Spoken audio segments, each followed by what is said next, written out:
as demand remains robust, but the cosmetics company's CEO cautioned that consumers are getting choosy. So Ulta Beauty this morning up 7.3%. Speaking of beauty, Victoria's Secret also beat earnings and raised its outlook as its turnaround strategy seems to be luring more shoppers across all income levels. This is a huge story of once giant in the lingerie world that has come crashing down with competition from startups like Skims, today up almost 16%. And cybersecurity firm Rubrik is jumping after posting a surprise profit in the third quarter. Rubrik up right now more than 20%, increasing its market cap by a fifth. Coming up, a Bloomberg exclusive, House Democratic leader Hakeem Jeffries joins us right here on Bloomberg Television to discuss the battle over healthcare subsidies and whether New Yorkers could see higher taxes again next year. This is Bloomberg.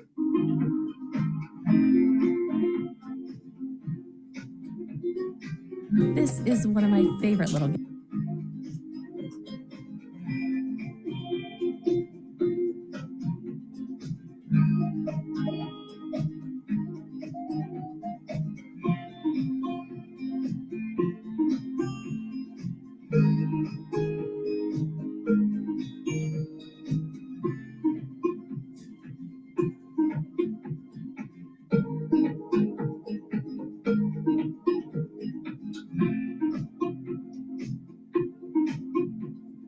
We're coming to you live from Kuala Lumpur, the whole world. It's the APEC Leaders Summit, bringing together heads of states of 21 APEC economies. The White House is trying to use the stops to gain additional leverage. This big deal with a number of the biggest companies in South Korea. That's a big number. Deals can't be done. Trust Bloomberg for on-the-ground coverage. Korea is not Japan. Up-to-the-minute reporting. In this latest saldo of this trade war, And the analysis you need. China's not going anywhere, nor are we.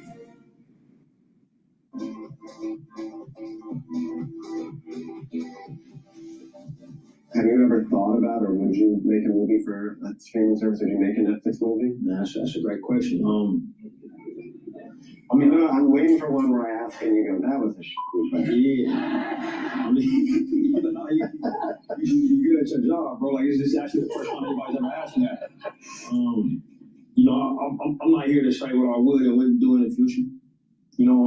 But the theatrical experience is one that means a great deal to me. It means a great deal to us. I feel a certain responsibility. Like if Fruitville had happened a calendar year later, it probably would have come out on streaming. I've been fortunate enough that everything that I've written and directed has been a theatrical release. So I feel a duty to try to protect that. But that's where I'm at today.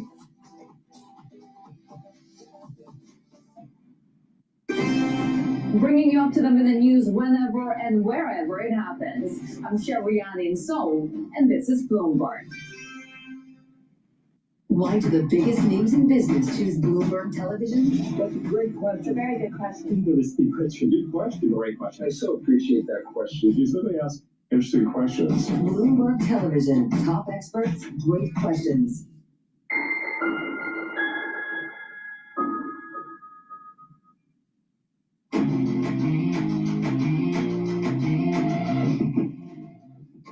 All right, let's head now over to Capitol Hill in Washington, D.C., where Bloomberg's Balance of Power co-host Joe Matthew has an exclusive interview with the House Minority Leader Hakeem Jeffries, and they'll be talking about health care.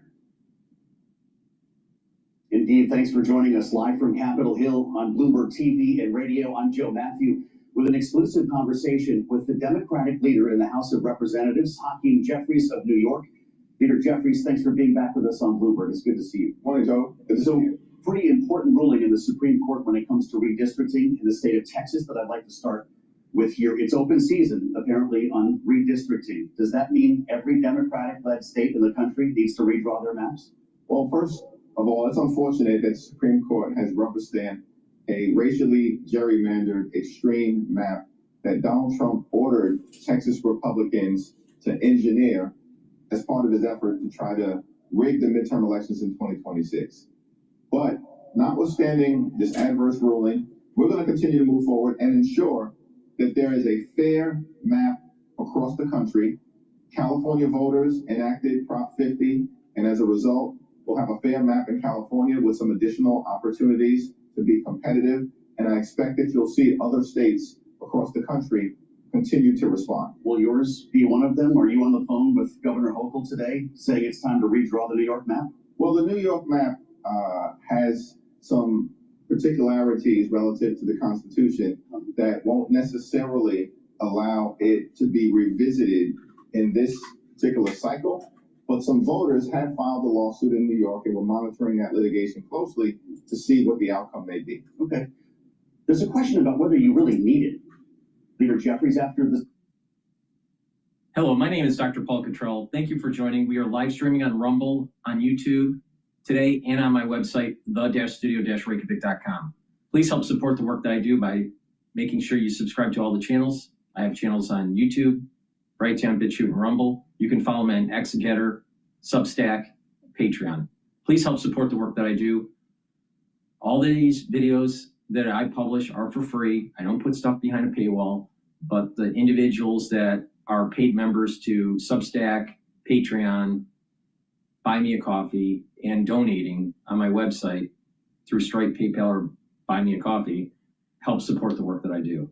I also have great products. I have ebooks, supplements, and course material on immunology and pulmonology. Take a look at the great products that I offer. If you follow my advice, you will slow down the aging process and improve your immune system. Super important, especially after the crisis that we went through in 2020. Thank you for joining. We're going to be talking about the markets today. The markets haven't opened up yet. The futures for the S&P 500 is at 6,870. I still have a target for the S&P 500 at 6,850 to 6,900. So we'll pay attention to that. We're getting close to that upper bound of the target, but we'll look into Q1's price structure once the year ends. But right now, we're pretty close to probably where the equity market will end up. I'd be surprised if we're above 7,000 this year. I think if things start cooling down and the equity market stayed around 6,900 by year end, I think that's a good sign as we move into next year. If it started to go way up, I'd be a little bit more concerned. I have some concern about Q1 and Q2 of next year in terms of the S&P 500. But we have to take a look at the price structure. We still have this months of trading, and it's important to just be patient, all right? So please go to my store, the-studio-reykjavik.com. Get the cleanse or the Max 35. Take it every day. Take a teaspoon a day. Swish it in your mouth. Gargle about 20 seconds or 30 seconds, and then swallow. When you do that every day, you're improving your immune system by improving the health of your oral cavity, the health of your oral pharynx. You're maintaining your mucosal barrier, and you're helping the health of your epithelial cells in your oral pharynx. Super important to boost up that immune system. If you're not feeling well or someone around you is not feeling well, take a tablespoon or two a day. Once everything's all clear, then go back to your maintenance dose.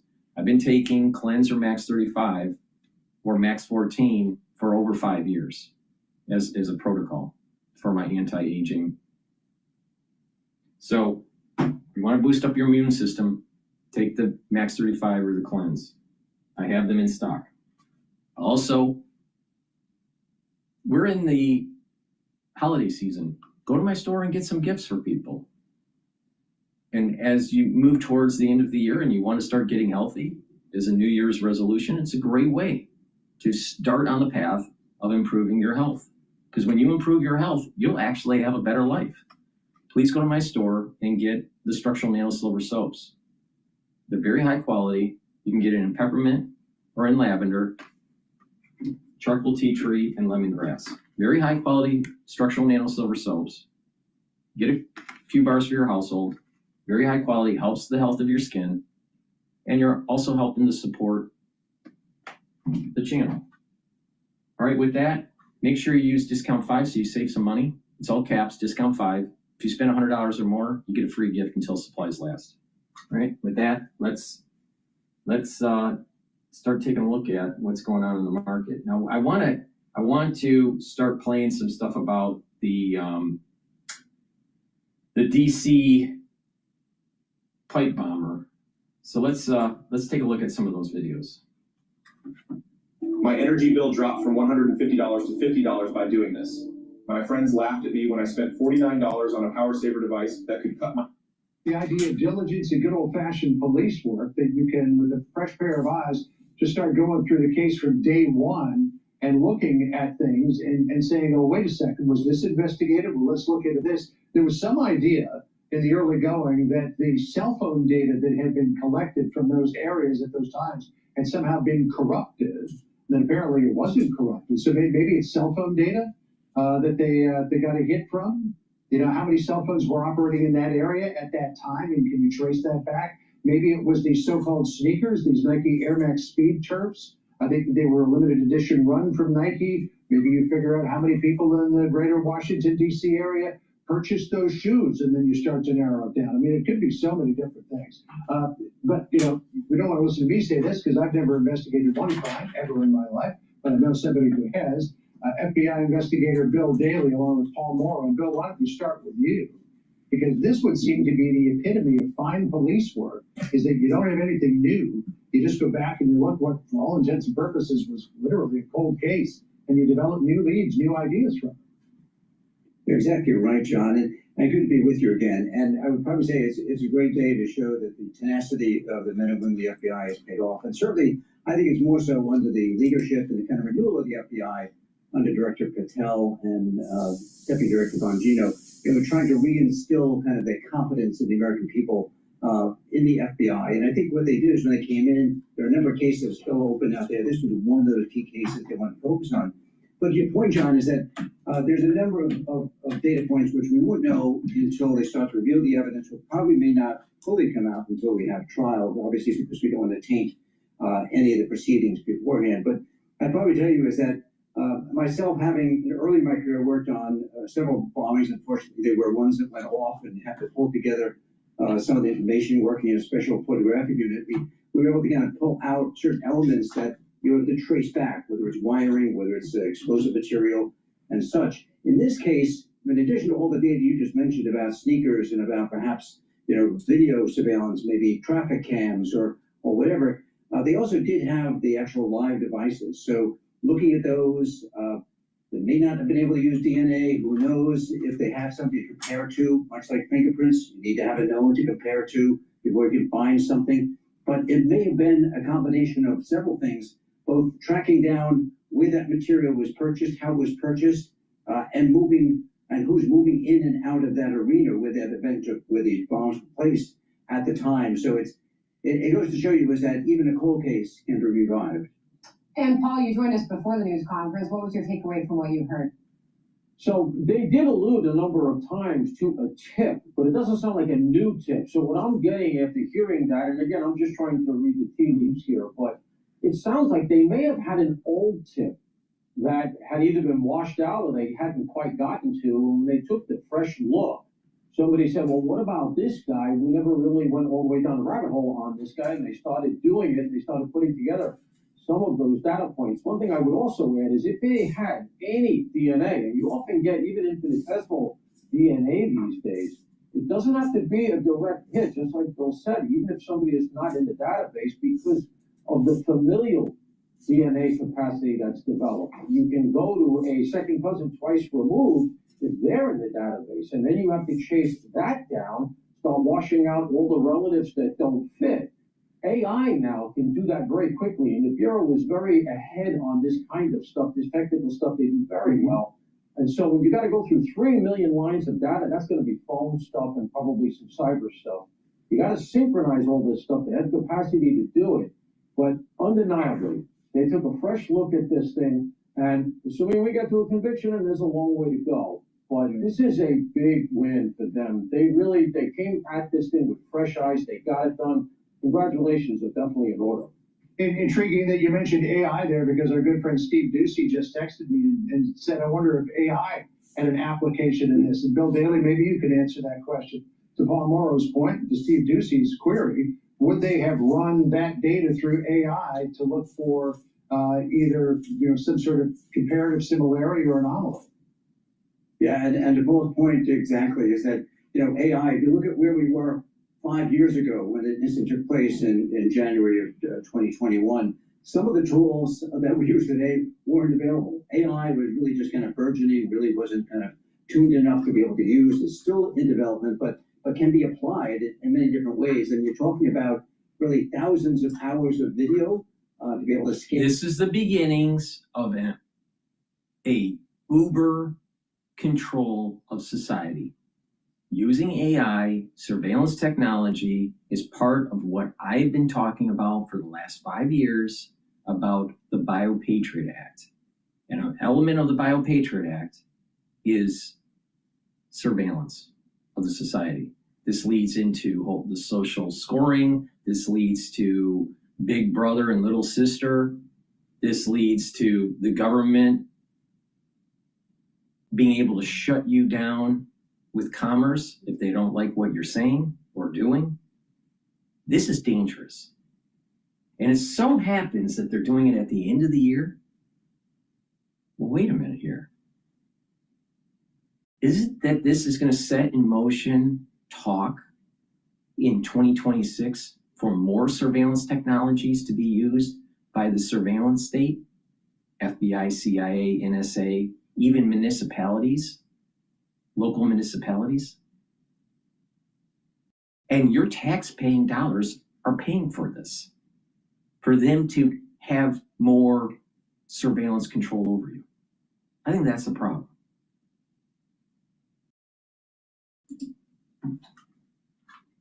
That digitally, as opposed to someone sitting there kind of rewinding it, looking at it, analyzing it, that plus all the other data points, bringing them together and coming up with some commonality. As was suggested, this is probably a lead that may have been sitting there. We've seen it before in some other cold cases where people go in with a fresh set of eyes, a new technology, and they look at it and say, hey, let's run this one down. Let's go a little bit further into this rabbit hole because it could pay off. And we wouldn't know exactly what, but I certainly am glad they did take a fresh look.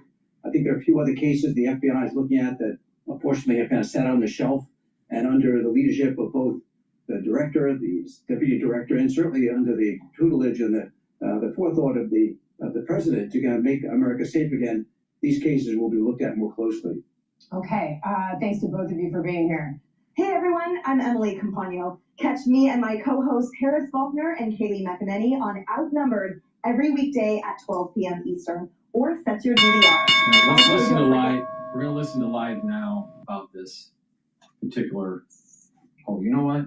No, I want to go back to the new revelation from Admiral who oversaw alleged drug boat strikes by CNN. But before we do that, get this stack. This is really important for your health. The heirloom barley, the complete multivitamin, and the probiotic. The heirloom barley, what this will do is bring down inflammation, detoxify your body, and soak up free radicals through superoxide dismutase.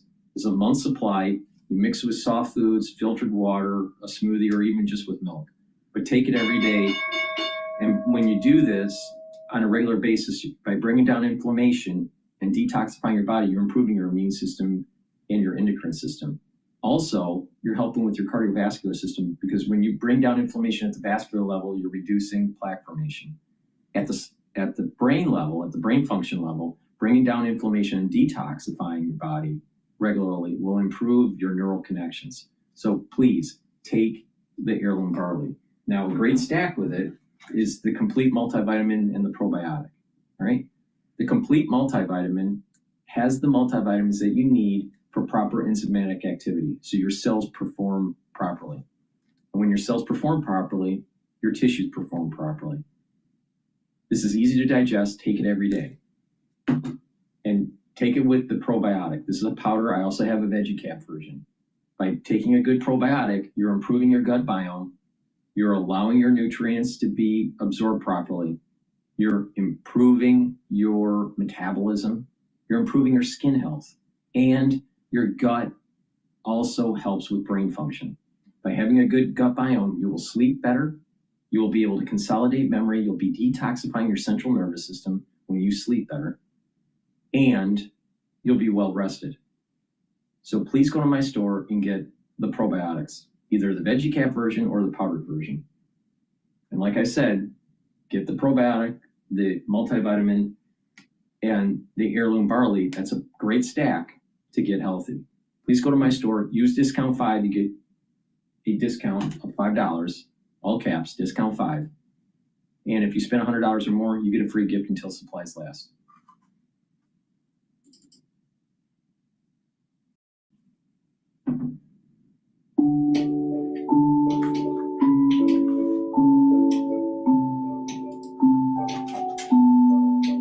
CNN has learned that Admiral Frank Mitch Bradley, who oversaw the operation, told lawmakers today on the Hill that the 2 survivors did not, as some defense officials have been claiming for months behind the scenes, radio for backup before a second strike killed them.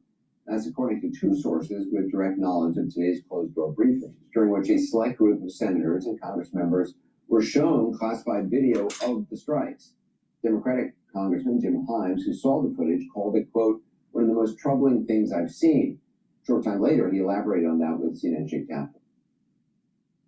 The video was enormously disturbing. And I can't describe it in detail, but to tell you that the initial strike, as you might imagine, when a piece of munitions falls on a small boat, did an immense amount of damage, caused a huge amount of fire, and ultimately the end result was 2 individuals without any weaponry, without any tools of any kind, clinging to a wrecked boat, really what looked like flotsam. And we observed them for a long time, and the commanders involved said that they believed that there might be some chance they would be rescued, that there might be some chance that the cocaine on board could be recovered.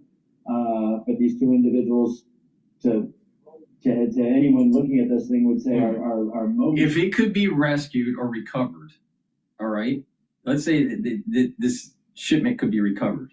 That means that they didn't knock the boat out completely. So what? Blow up the boat. So what?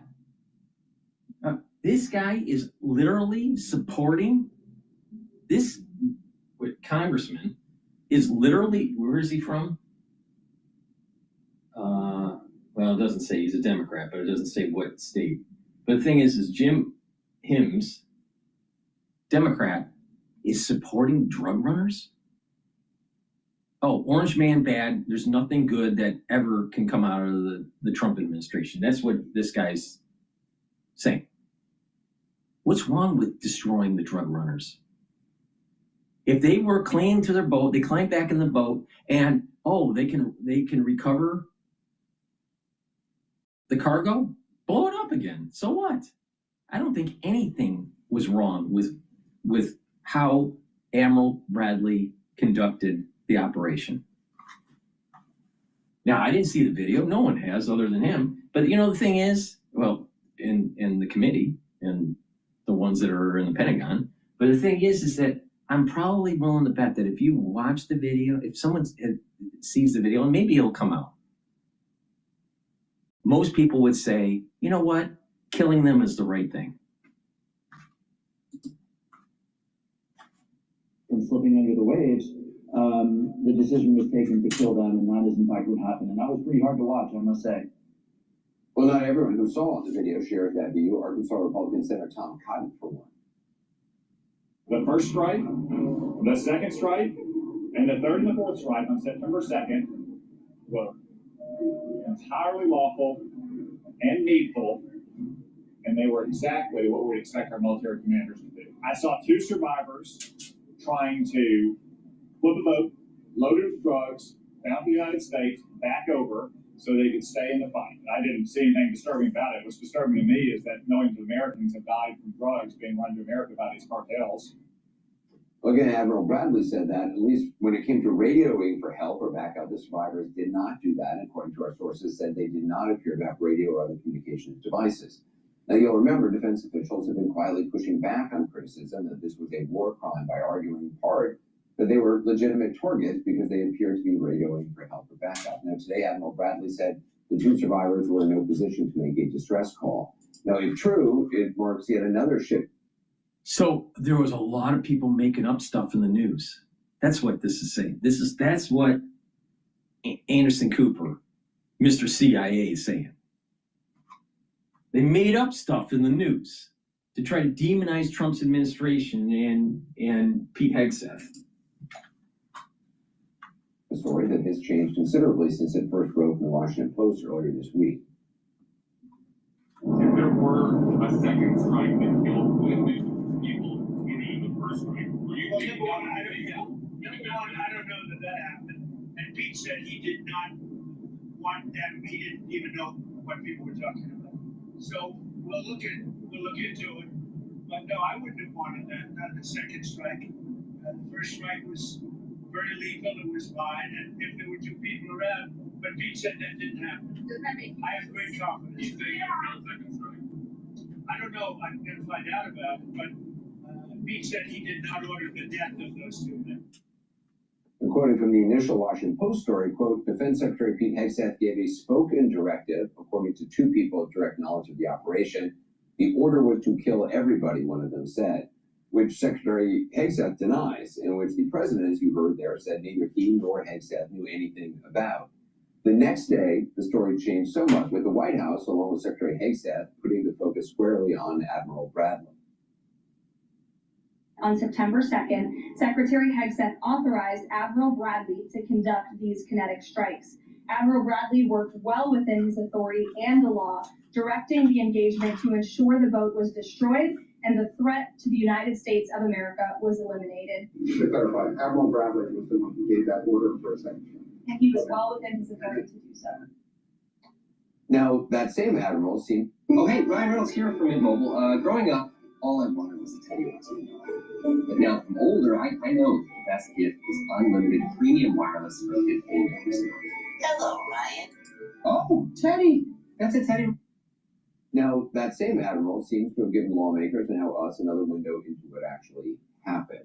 I want to bring in Congressman Jake Auchincloss. Congressman, what is this new information that Admiral Bradley reportedly says that the survivors of the initial strike did not appear to have radio or other communications devices and were in no position to make a call, a distress call? Does it change the government's argument that the secondary strike was legal and justified? Does it, in your opinion, should it? Anderson, good evening. Doesn't change my interpretation of the events. It makes them more horrific, but I've long stated these are illegal. I commanded a joint training mission to Central America to do drug interdiction operations. I worked with Panamanians, I worked with Colombians, I commanded reconnaissance, Marines, and naval officers. I know what drug interdiction looks like. It's riverine training, it's jungle training. It is not killing shipwrecked sailors.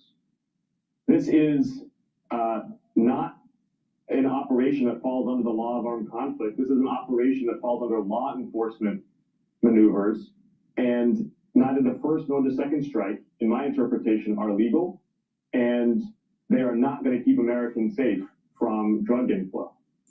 I talked to Senator Terry Duckworth. So he's basically saying the President of the United States can't knock out drug runners going to the United States. You gotta wait until they come to the land of the free and the home of the brave, and then you can do something. This is the reason why we have problems. We have 80,000 people dying a year. Maybe it's 50,000, depends on the numbers that you look at, but it's a high number per year. We got to stop this. We got to stop the supply, and we have to stop the demand. This is how you stop the supply. And anyone that is supporting the drug runners are part of the problem. Now, he's a Democrat. Oh, he used to be a Marine. He knows what it's like. But orange man bad all the time, according to this Marine. Who is he on this Marine? What side is he on? Is he on the American side or is he on the drug runner side? No. The way to handle this is kill the enemy. Kill the enemy. What's wrong with what Caesar did when he went into Gaul and literally chopped people's heads off and put them on stakes? What's wrong with that if that's the enemy? You know, this is the wussification of the military right here. And it so happens that he's a Democrat.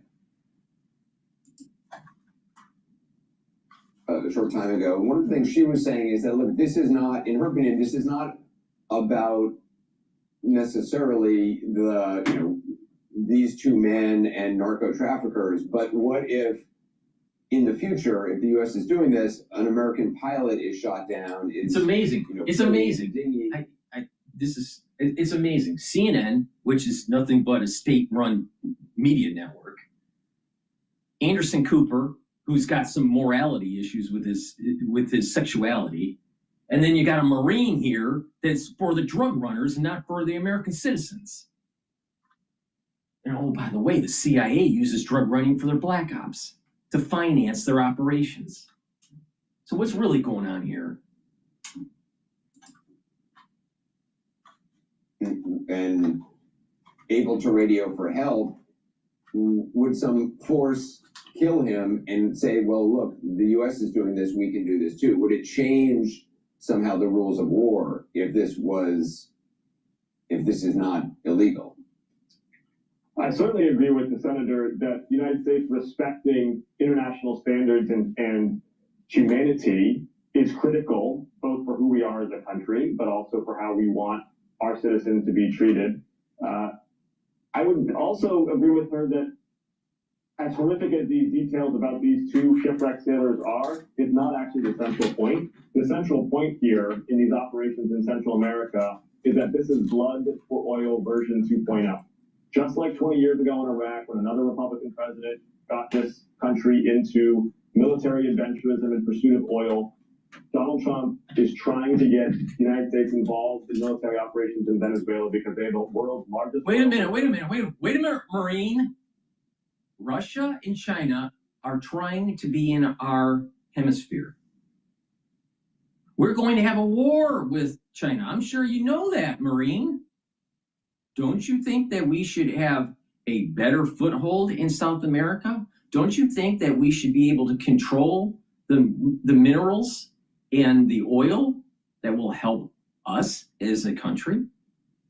Marine, what's wrong with making sure that we are positioning ourselves around Panama to make sure that freedom of navigation is open when we need to move our materiel and our Navy from the Atlantic to the Pacific to defend Taiwan?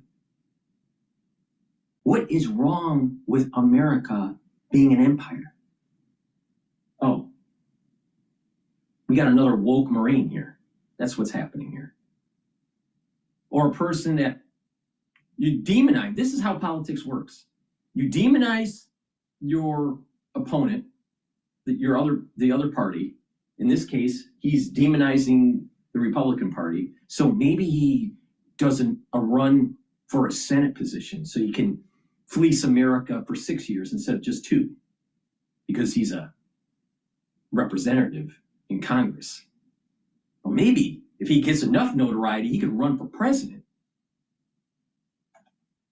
The same bullshit that Senator Kelly's doing. See? Marine. Lovely. And Chevron has a joint operating agreement for those reserves, and the president is trying to hook up the U.S. oil majors. So what? According to a source with direct knowledge of the briefing, Admiral Bradley ordered the... It's been like that for 100 years. Big deal. You want your standard of life and your way of life to decline? Well, why don't we just pack it up and just move everything back to the United States, Marine? Let's forget about the hegemonic power that we gained in World War II. Marine?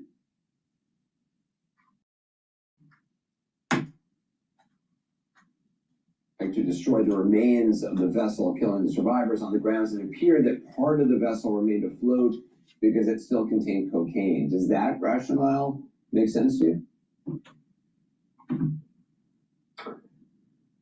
My energy bill dropped from $150 to $50 by doing this.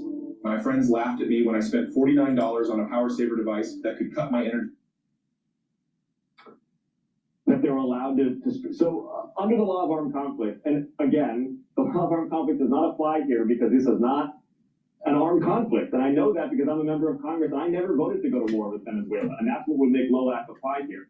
But even supposing that LOAC was applying to this situation, you're only allowed to strike a disabled vessel if there's reason to believe that that vessel could be brought back into armed combat against another U.S. vessel. That is so clearly what was not the case here that it just makes that rationale ludicrous. But again, that rationale is 2 and 3 orders.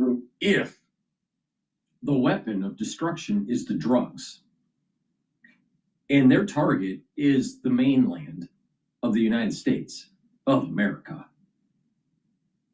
what is wrong with destroying the boat? Triple tap, quadruple tap, 10 tap.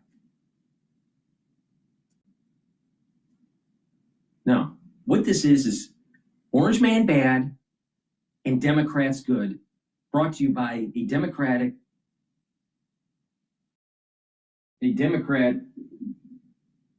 representative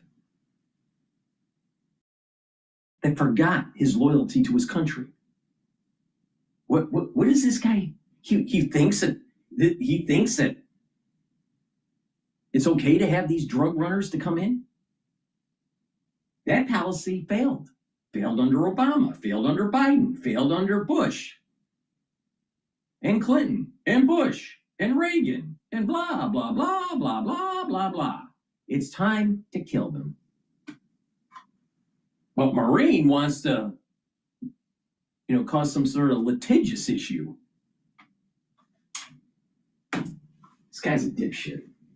From the actual central point, which is that we shouldn't be engaged in military operations against Venezuela in the first place. What? Americans do not want a blood for oil campaign. What?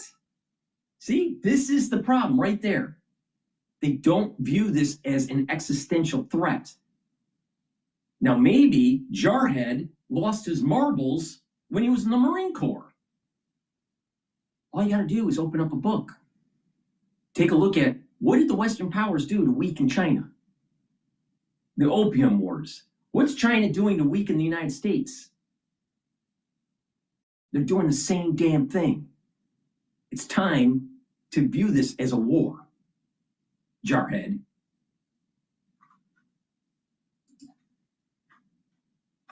Not have the authority to wage it, and he certainly doesn't have the justification to wage it as inhumanely as he is.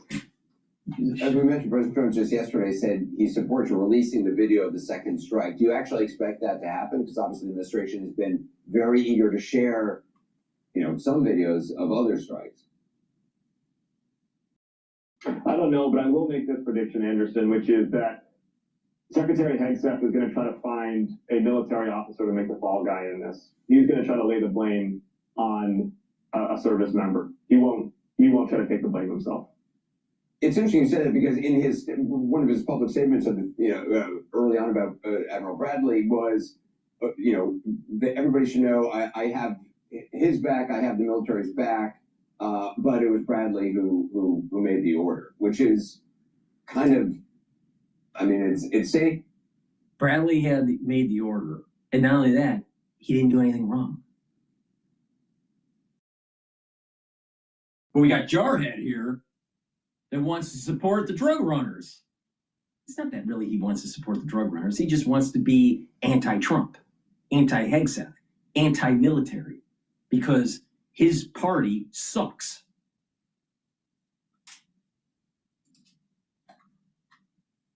Somebody's back, and yet it's also pointing out that they have a target on their back. He will find someone with stars on their shoulder to take the blame because Secretary Hegseth ultimately does not have the integrity to own this decision. Congressman Jake Hawkins, I appreciate your time tonight. Thank you. Joining me now is former Congressman and military veteran Adam Kinzinger. Congressman, what do you make of all that we have learned today and this idea, this legislative exclusive CNN reporting, that part of the testimony today was that there was not a radio. All right, so let's think about this. They were not radio. They asked a question with Cotton, Tim Cotton, think it's Tim, Republican, saying nothing was wrong. The admiral did everything right. Then they have the jarhead Marine that talks the most, saying that Trump's bad and Hegseth's bad, and that there shouldn't be a war against Venezuela because, you know, America should be the land of the free and, you know, for drug running. All right, let's find out what this guy says and see how biased CNN is. For help or radioing for something. Yeah, Anderson, this collapse is like, I was seeing yesterday or the day before, they were trying to make the case again that they were calling for help and trying to gather the drugs back up. That was actually the argument. And the other thing I would say, by the way, is even if they were calling for help, you would think the military would want to stay and observe who comes, right? And then maybe interdict that boat the way we used to interdict boats by shooting the engine out and sending another boat to interdict it. But this is really tough to see any case in which people hanging on to survive doesn't not just violate LOAC, it violates the maritime law. I mean, we used to, but you would read stories about pirates back in the day that would be rescued out of the sea because there's an understanding that the second, whether you're military or civilian, the second you're basically floating in distress, it is the requirement to pull them out of the water. And it doesn't matter, Anderson, if you're a bad person or a good person. It doesn't even matter if you're on drugs or whatever. At any point when you are distressed in the water, it becomes incumbent on whoever can to rescue that person. And this is the opposite of what happened. All right, so CNN decided to close their clip with 2 people against Trump, 1 person for Trump's administration. Why did they do that? Oh, it's a sandwich effect. Trump's bad. Then Trump's okay with cotton. And then Trump's bad again. And so when you leave the clip, you come to the conclusion that, oh, Trump's bad. And they are fair and balanced. Well, that's not even the network's phrase. This is CNN. I mean, this is CIA. No, killing the drug runners, the narco-terrorists, there's nothing wrong with that. 10 tap them. I don't care. How many people were saved by killing these individuals? Thousands. Thousands. More people will die from that drug run if it was successful into the United States. More people would have died from them than the number of people that died on 9/11. Keep that in mind. And that's happening all the time. Please go to my store, the-studio-reykjavik.com, and get magnesium and zinc. Magnesium and zinc will help to boost up your immune system and help with your brain function. Super important to take every day, but especially during the winter season. You need to boost up that immune system. And vitamin C and magnesium. Vitamin C and magnesium will help with your skin, your brain function, and your immune system. Stack them together to get the max benefit. Also, magnesium increases the efficacy of vitamin D3. Omega-3 helps with your cardiovascular health. It'll help to bring down inflammation and help you to control your lipid profile and to control clotting. Myotrol will help you to build muscle. When you get older, you can't build muscle as well. Why? Because you've methylated your genes, because you're aging. Myotrol will help with the gene expression to build muscle. It has polyphenols, flavonoids, and lignans to help with that gene expression. When you do resistance training, take the Myotrol, they'll help you to build muscle. And that way you're reducing atrophy. If you're an athlete, younger or older, you will benefit from this. You will notice that your body will recover quicker after your workout and you will get strength gains. This stacks well with Gladiator Barley. Now, Gladiator Barley will help to build muscle, bring down inflammation, detoxify your body, and soak up free radicals, and you'll recover quicker after your workout. This is a great way to stay healthy. do some resistance training, do some cardio, do some balancing and stretching exercises.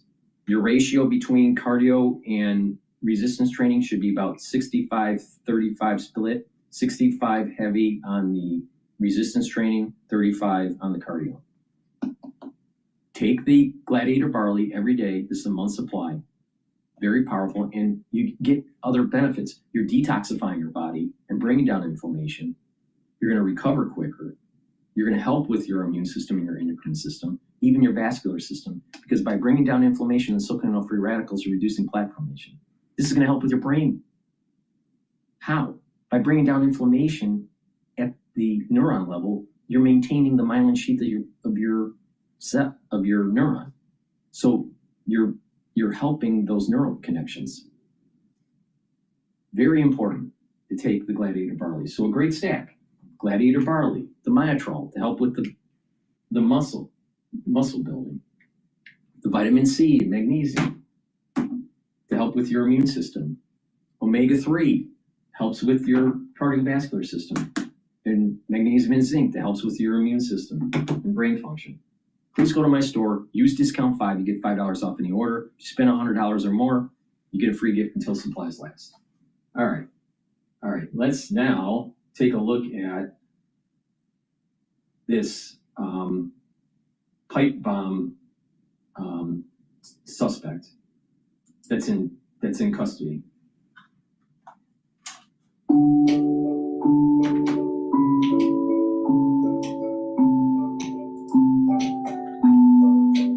And to further break down the latest on the pipe bomb suspect, let's bring in FBI Director Kash Patel. Director Patel, great to have you back on the show. It's amazing, a big day for the FBI. I'm just wondering, this evidence has been in the hands of the FBI since 2021, the better part of 5 years. What jumped out to make you put all hands on deck? Trace, it's so good to be back with you on the show. Look, this FBI is doing one thing and one thing only: letting good cops be cops, letting our professionals and investigators and staff in the field go out into the field and conduct investigations. That's what Donald Trump was elected to do, and he's given us the resources and authority we need. As to this specific case, the pipe bomber, you're right. The prior administration sat on the evidence for 4 years. There wasn't any production of new evidence from 5 years ago. Here's what we did. We went out to the country, brought in our experts, and Deputy Director Bongino led the charge and said, we're going to look at every single piece of evidence again. Trace, we looked at 3 million lines of evidence. We went back and looked at the cell phone tower data dumps. We went back and looked at the providers and what information they provided pursuant to search warrants at the time, and asked questions such as, why weren't all the phone numbers scrubbed, and why weren't they connected, and why wasn't there any geolocational data done? Now, that is either sheer incompetence or complete intentional negligence, and neither of which is acceptable for this FBI. So we changed that in the prior 8 months, not on just this case, but every one. And what that did was allow us to narrow the search down. I mean, I have to remind the audience of the world, this guy, this suspect, planted bombs at the United States Capitol on camera, and the Federal Bureau of Investigation for the prior 4 years couldn't find him. Completely unacceptable. And that's why we went back to good cop basics and made sure that our police investigators just routed out excellent work at the Federal Bureau of Investigation and across the interagency. I think you make a fantastic point, because you talk about 600 tips, 1,000 interviews, cell phone evidence, receipts for the bomb-making materials. But was there one thing, Director Patel, that you looked at and said, okay, this is key? Was it the rare tennis shoes? Was it the cell phone evidence that you had? Was there something that you thought, we can solve this if we can just expound on this one thing? So I can comment a little bit on all this. Yes, of course, we looked at the sneakers that the suspect was wearing, because as the world now knows, there was only a limited amount of those ever made and sold in the United States. So again, we take the circle and go from thousands of people and we shrink it down, not just based on the sneakers alone, but the cell phone geolocational data. Of course, we, the FBI, have the best cell phone capability. Why would you wear unique sneakers if you're going to be doing something nefarious? Don't you want to blend in? No, you got to go fashionable.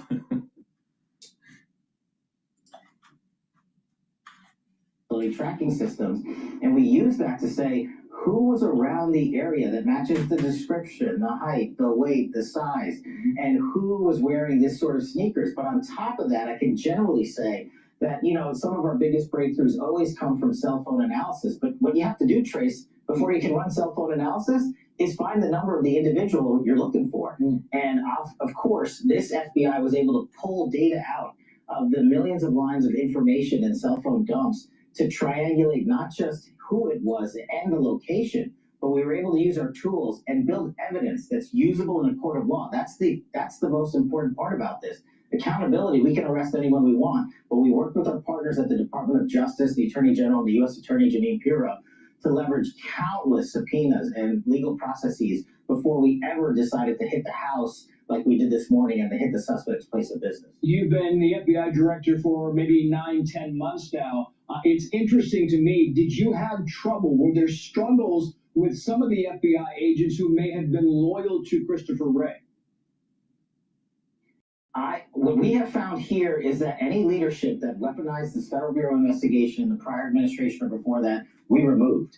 Once we put our leaders in the field, like our new ADIC in Washington, D.C., and the deputy director and all other leadership across our 7th floor here, we told them the mission is simply as follows: crush violent crime and defend the homeland. That's what we do, and hold people accountable. And once that message and our leadership got out into the field, and here's another important part, we put 1,000 agents across America, removed them from headquarters, took intel analysts and support staff and pushed them out across the country to say the crime fighting has to happen out in the streets and in the cities of America and not inside the Hoover building and the headquarters building that built this disease temple of weaponization. And that, coupled together with the president's authorities and resources to direct against priority targets, allowed us to put the manpower on this target set. And it wasn't easy, Trace. I'm not going to say it was easy, right, but they had 4 years and we did it in 8. All right. Consumer sentiment rises slightly for the University of Michigan data. Personal spending was 0.3% month over month. Estimate was 0.3%. So personal spending is in line with estimates. Core PCE price index rises 2.8 year over year. Estimate was 2.8. So everything is within estimates.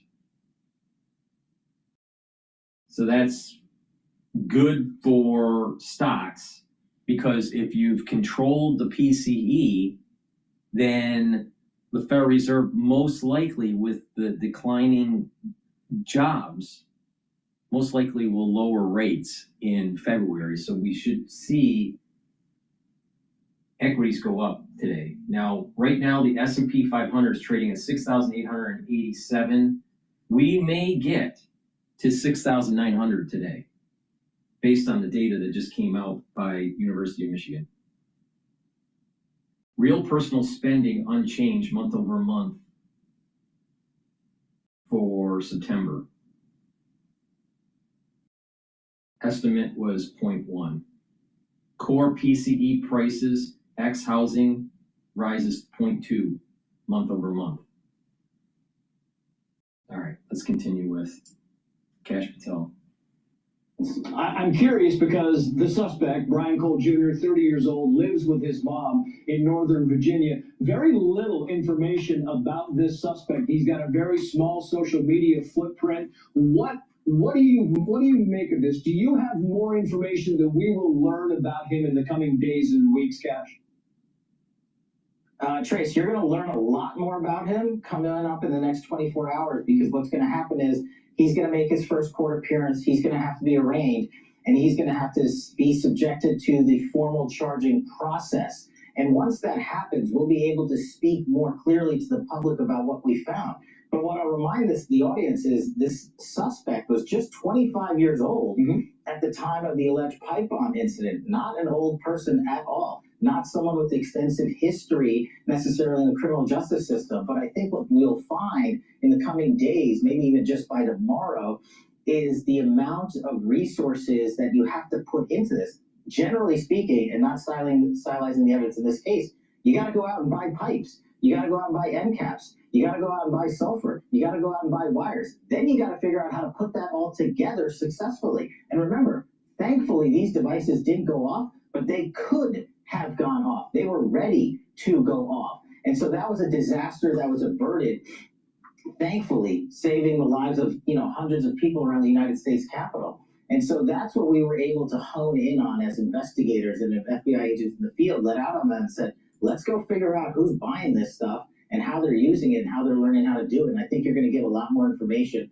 as to the how, the why, the when, and the where, and the planning in the coming days. As late as 2 weeks ago, Director Patel, there were, people online saying that Christopher Wray sat on this evidence and Kash Patel is doing the same thing. It's got to be reinforcing for you and your department to know that you were able to, to actually solve this thing in a fair amount of time. It just shows me that the leadership changes that we've made at the FBI with the deputy and myself here, and the Attorney General and Deputy Attorney General Todd Blanche at DOJ has really made a difference. And I go back to the fact that they spent maybe a decade or more weaponizing law enforcement. They spent months and years on things like Russiagate and Arctic Frost, which this FBI fully exposed and intends to hold people accountable. We did the same thing for every single case that we are working in this FBI by the thousands. We said we are focused on fighting crime, not on building weaponization. And once that message got out there, once our leaders got out into the field, these investigators at this FBI have never been more motivated. I go across the country and they say, thank you for letting us return to our bread and butter priorities of crushing violent crime and defending the homeland and letting us be good cops, because that's what they know how to do. But leadership handcuffed them, and that was an intentional decision by the prior administration. And yes, of course, it takes more than a few months to build a case like this. We are searching for an individual who planted bombs at the United States Capitol. That is not an easy target set to take down when there's no eyewitnesses. Remember that. Yep. So we built it from ground zero, and we redid it in 8 months, as you said. So that's a testament to how this FBI works. Because look, it's not just this case. We've arrested 25,000 violent felons this year. That's twice as many as last year alone already. And lastly, Director Patel, Jadine Pirro says that this was literally a needle in a haystack. But even if you know the needle is in that haystack, you've got to find it. What is it that you can kind of give us point us towards something that you knew that would get you to that needle? Well, generally speaking, in these types of cases, when you have surveillance and technical capabilities, you want to bring in those capabilities and exhaust them against the resource debt. And what we did was exhaust them against the cell phone debt.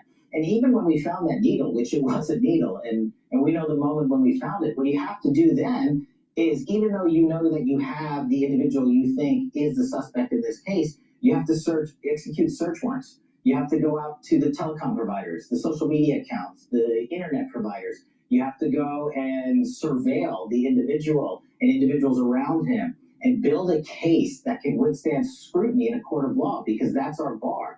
And that's what we did with our partners at the Department of Justice and U.S. Attorney's Office. We're not just going to use a needle in a haystack to convict someone. We're going to use a mountain of evidence, because the ultimate accountability for the American people is not just the transparency initiatives we're leading at this FBI, which is greater than ever before, but by going into a court of law and saying, here it is. FBI Director Kash Patel, congratulations, Director. Thank you for coming back on the show. Thanks so much, Tracy. Click here to subscribe to the Fox News YouTube page to catch our hottest interviews and most compelling analysis. You won't get it anywhere else.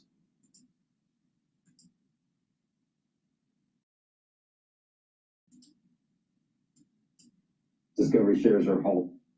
We've got some news. I go to Warner Brothers. The shares are halted. Warner Brothers Discovery shares are halted. So I don't know. It could. I think you're here. It's out. I think we've been waiting for it. Press release is out. Press release is out, and let's explain to the public what's happening here. Not the biggest secret in the world is Netflix. Netflix is the winner. Is the winner, and the deal's done apparently at this point. And the details will be forthcoming, and we'll see whether regulatory muster becomes a problem. I know that at least Warner Brothers is halted at this point.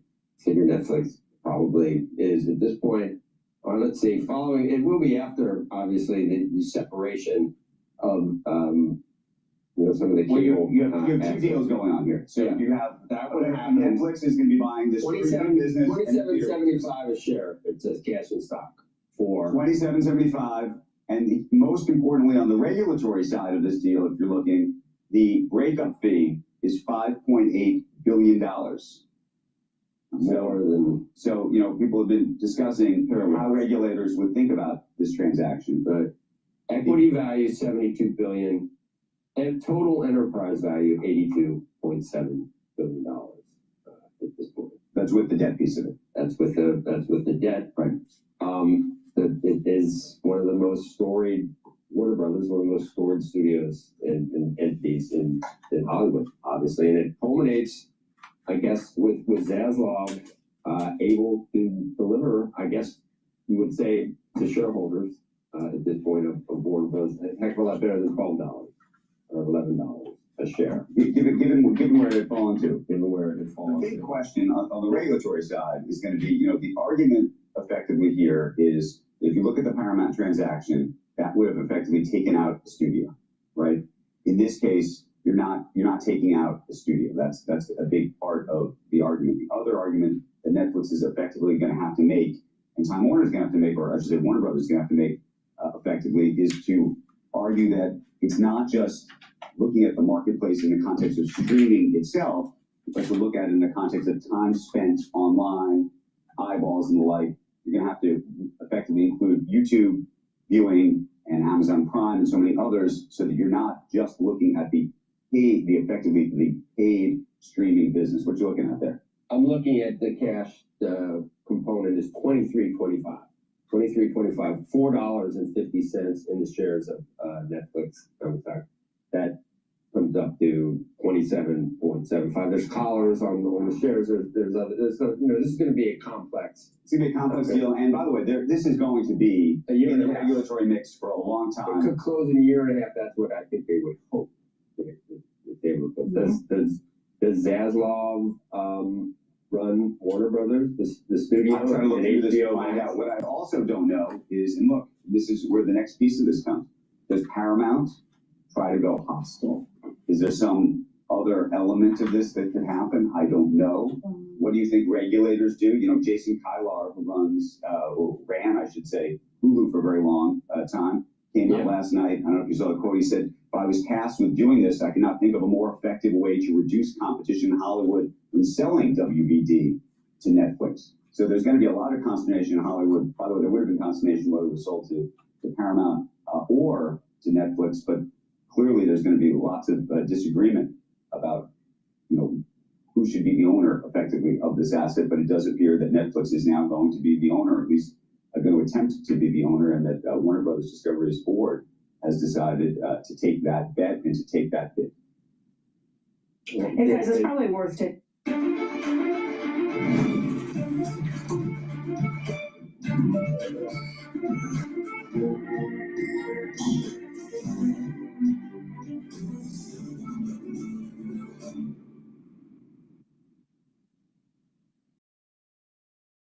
Hey guys, it's probably worth taking a look at shares of Netflix just longer term on this, because it's a market cap of about $438 billion. You know, it's the media company that has been the darling of the street. It's off its 52-week high, which was $134.12. 103.22 is where it closed yesterday. But you're still talking about, if you look over the last 5 years or even the history of the stock, that was an all-time high when it was sitting at those levels. It has done very well, particularly relative to some of the other media companies. And I wonder what wrapping us in. We should point out that they get $2 also approximately from the spinoff of the linear business. So if you want to actually add in it might actually add that back in.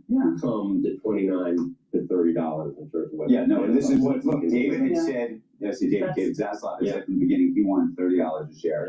And this is effectively arguably a $30 a deal share. Yeah. If you believe that the spinoff ultimately captures that. Captures the $2. Now, some of the arbitrageurs are going to start to do a time value of money on the Netflix portion of this transaction. How long is this locked up? Can we see how nasty could it get? Because it got nasty already, the letter, where they actually, they didn't, I don't think they mentioned Zaslav by name, but they said that I want to go to Bloomberg's U.S. customer sentiment. They still believe labor markets are going to weaken in the year ahead. And they still expect inflation to persist, but just not as extreme as they were expecting a few months ago. And that is certainly welcome news, both for consumers themselves as well as policymakers. All right, Joanne, thank you so much. We appreciate it. As always, Joanne Shu, Surveys of Consumers Director at the University of Michigan in beautiful Ann Arbor, Michigan. We get some green on the screen here today, Nora, with the S&P. Sent a letter just literally 24 hours ago to the board. They said that Netflix's dominance in streaming and Comcast, which is the parent company of this network, which had been bidding for it, as well as presence as a leading broadband and MVP player, present unique and serious antitrust concerns that guarantee a long and extensive review process and apparel closing either deal. Paramount is the easier path, and its outcome is assured, they were arguing. And then we've discussed this idea that the Trump administration was, closer to or willing to do this. Let's get Faber on the phone because he's calling in right now. Hey, David? Yeah, hey, Andrew. Tell us what you know. Well, you guys obviously have the terms, I guess, at this point. And listen, I mean, the price itself, you have to just step back for a second and consider. Because $27.75, $23.50 of it in cash, and then the rest in stock that's going to be collared is quite a number. And remember, it's for the studio and streaming business. So in addition, because they've reversed the split, there will be a remain co that will trade publicly called Global Networks, made up of all the linear cable networks of Warner Brothers Discovery. That will also have a value. Maybe it's $2.50, maybe it's as much as $4. Put it all together, and you do end up with a value of at least, let's call it, over $30 a share. And don't forget, guys, for a stock that was trading at about 11 or 12 bucks before all this started. So it's an enormous premium that Netflix is willing to pay here. Much of it, as we said yesterday, as I reported, 85% of it in cash. And as you were just talking, though, and it's come up numerous times in my reporting, of course, as well, is the question of antitrust and whether, in fact, this is going to be something that can get past the regulators and, of course, Donald Trump as well, given you are putting together the number 1 and number 4 streaming companies in the world. And that will continue to be a key question. There is a $5.8 billion reverse break fee, meaning that if Netflix is unable to get to the finish line, $5.8 billion will go to Warner Brothers Discovery. But many shareholders will argue that's not enough to compensate for what could be a very long process that could still end in them not owning the company. We just don't know. We'll have to wait and see. But a stunning outcome, Netflix clearly showing that it was very much determined to own this business. And again, guys, I'll defer to you as well with your thoughts. But Netflix pursuing this so aggressively, you wonder what of its shareholders will question whether, in fact, what it was seeing that made it want to go down this road, given its multiple to earnings has been the envy of the media business for many years. Is it putting that multiple at risk? So, David, a couple of things. As I was talking to folks around this transaction yesterday, we've heard and there's been reporting that Ted Sarandis had been down to see the president of the White House, that they felt, some assurance that they could actually move ahead with this deal. In part, by the way, my understanding is because CNN and the linear channels are not part of this, and that potentially that might allow, or this administration might look more favorably on this deal because it's not thinking about some of those linear businesses. I don't know if you think that's true, and whether you think that the real impetus for this is that actually so much of the library programming that Warner Brothers has lives or has been sold to Netflix, and they wouldn't have access to that in the future, and the idea that they could actually take down material costs, given that they would obviously now own HBO. I think that's all true. I think your reporting on Sarandis and the president is important because, again, that goes to that key question. And as we know, the president ends up being a key decision maker in so many of these kinds of things. There had been a perception, of course, that Paramount had a much easier path, and I've said this many times. First of all, given they were paying a number for the entire company, and secondly, but not less important, that they had a very strong relationship with, Larry Ellison, with the president, and therefore would have an easier go on the antitrust front. When it comes to what Netflix gets here, you're absolutely right. The library is certainly one of the key things. They no longer measure this company in terms of subscriber growth, right? It's simply time spent, how much time is our audience with us. And with the ad business as well, an important component of their growth plan, that library is going to be key, and franchises they're going to be able to bring over, and not to mention the HBO shows and things like Game of Thrones and everything else. I continue though, but you've got to remember, Andrew, if they're no longer buying that programming, so to speak, they're keeping it for themselves, it's sort of a wash. And there will be a question as to whether or not that's really going to contribute to any real growth for the company. There may have been a significant threat if Paramount in particular had bought the company, that they would no longer have access to certain programming that obviously is very important. And as you guys well know, they don't own a lot of their own IP, which is something David Zaslav will tell you so many times, and that's a key consideration one would have to think for them as well. Why didn't Netflix just buy this instead of Discovery a couple of years ago, instead of basically getting everything done? Discovery. I don't know. Why didn't Paramount buy a show like when they, instead of, or David Ellison and Larry Ellison, why didn't they just step out there and try and buy this thing when it was HBO? And who's going to pick over I think it speaks to the changes. The assets? Yeah, that's.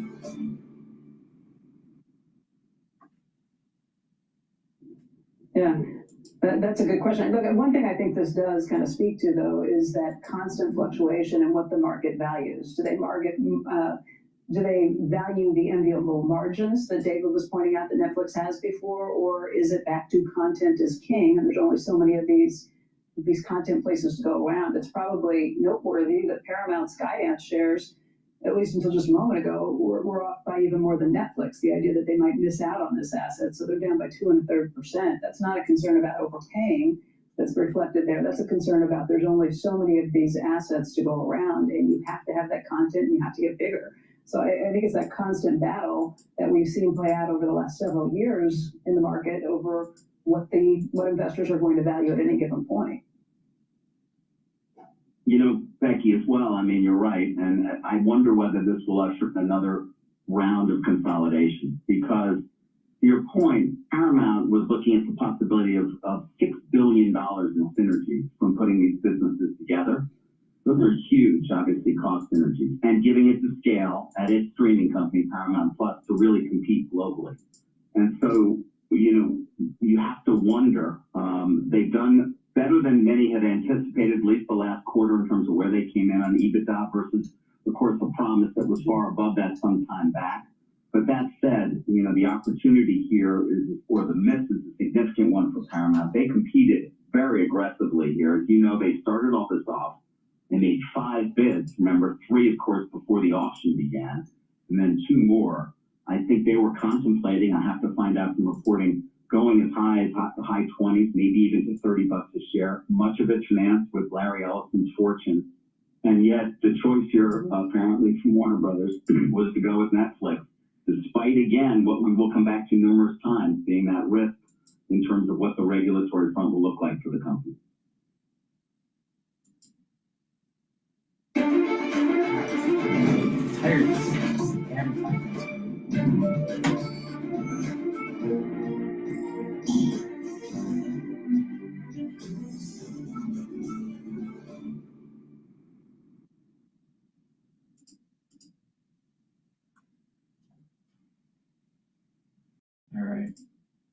All right, let's listen into the Hill about the pipe bomber.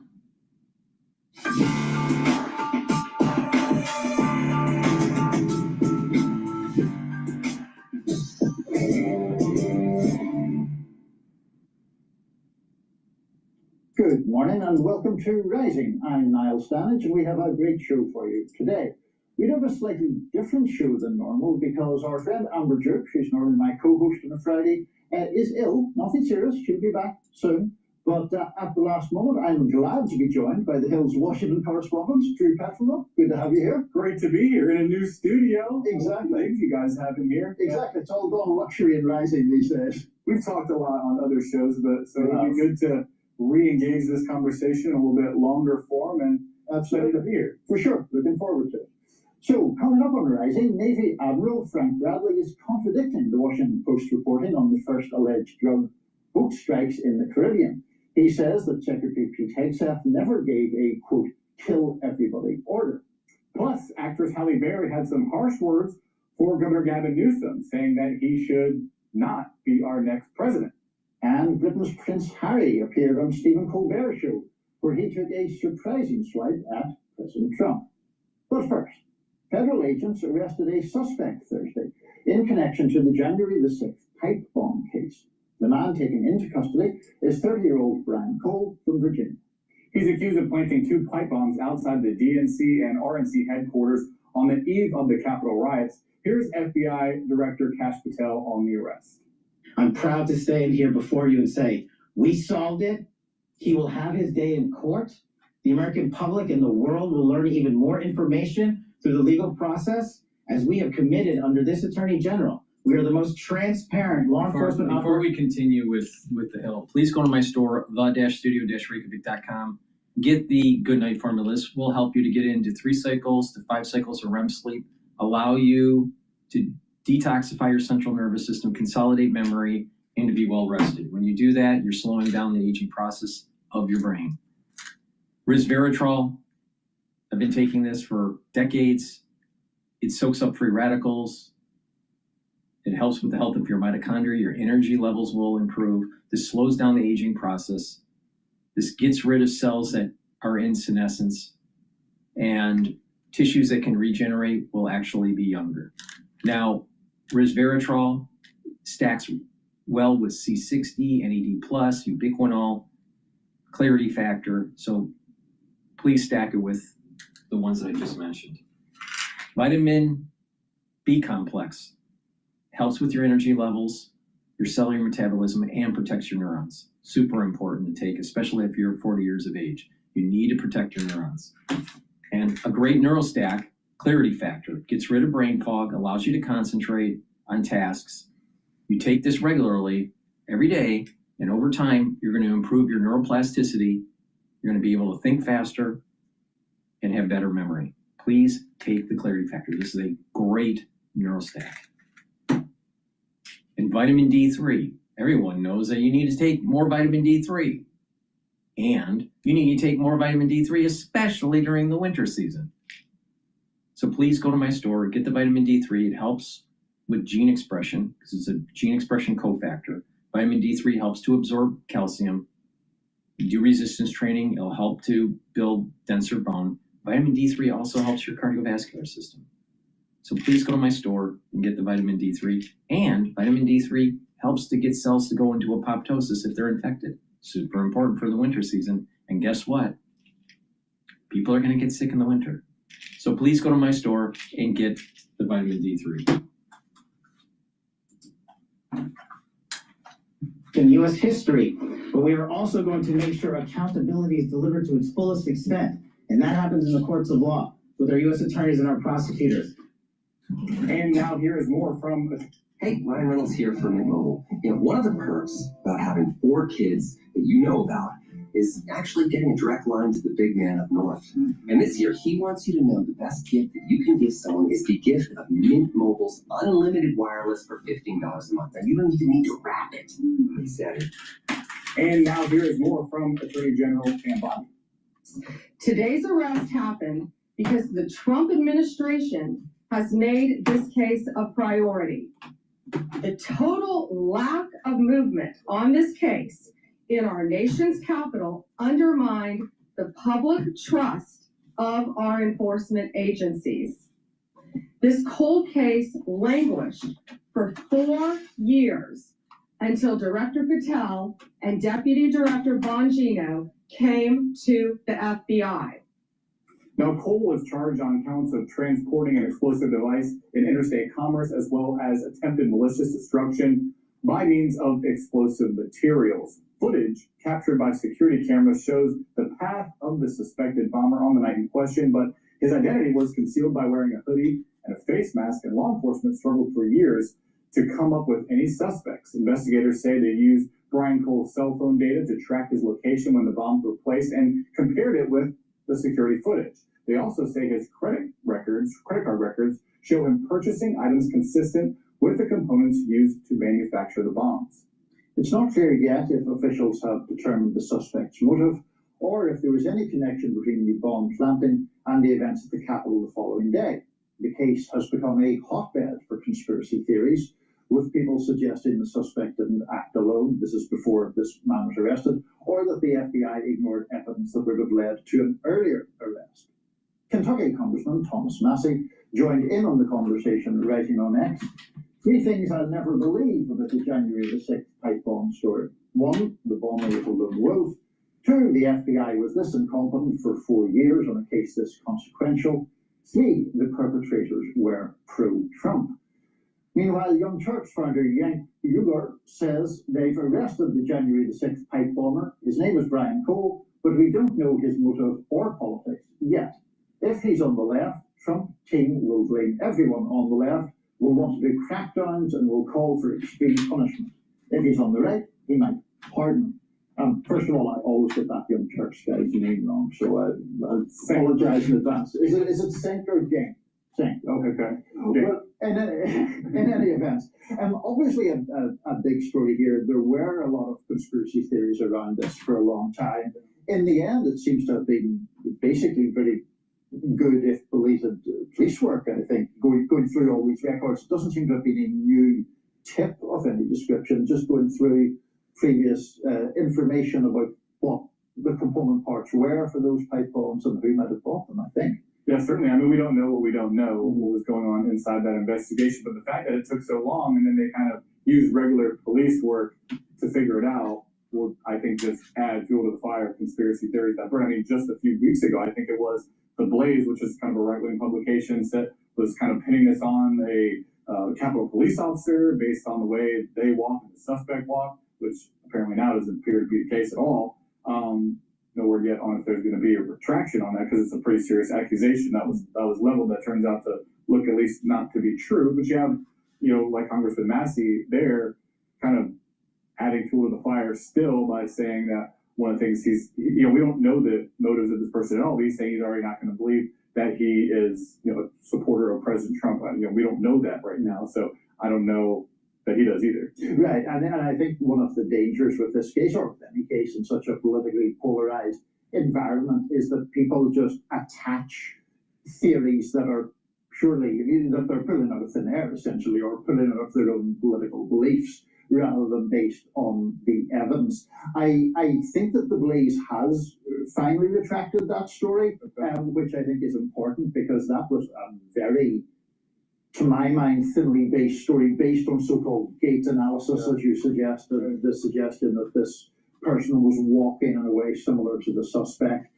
So, that was a kind of journalistic disaster there. It's obviously worth mentioning that the person who they have arrested will have his day in court, will have the capacity to try to rebut those charges, is entitled to the presumption of innocence, but obviously an apparently major breakthrough in the case. Also, an interesting question here as to whether or not the blanket pardon that President Trump issued for people that participated in what happened at the Capitol would actually possibly apply to him. People have criticized it for being overly broad. I think it could possibly be unintended consequences if that actually ends up being used by this, suspect's lawyers in the future to say he can't be held accountable. Yeah, there are a lot of interesting issues to this, one of which is that some of the conspiracies on the right were about the idea that the pipe bombs were in some sense an inside job, and I think the conspiracy theory was they were intended to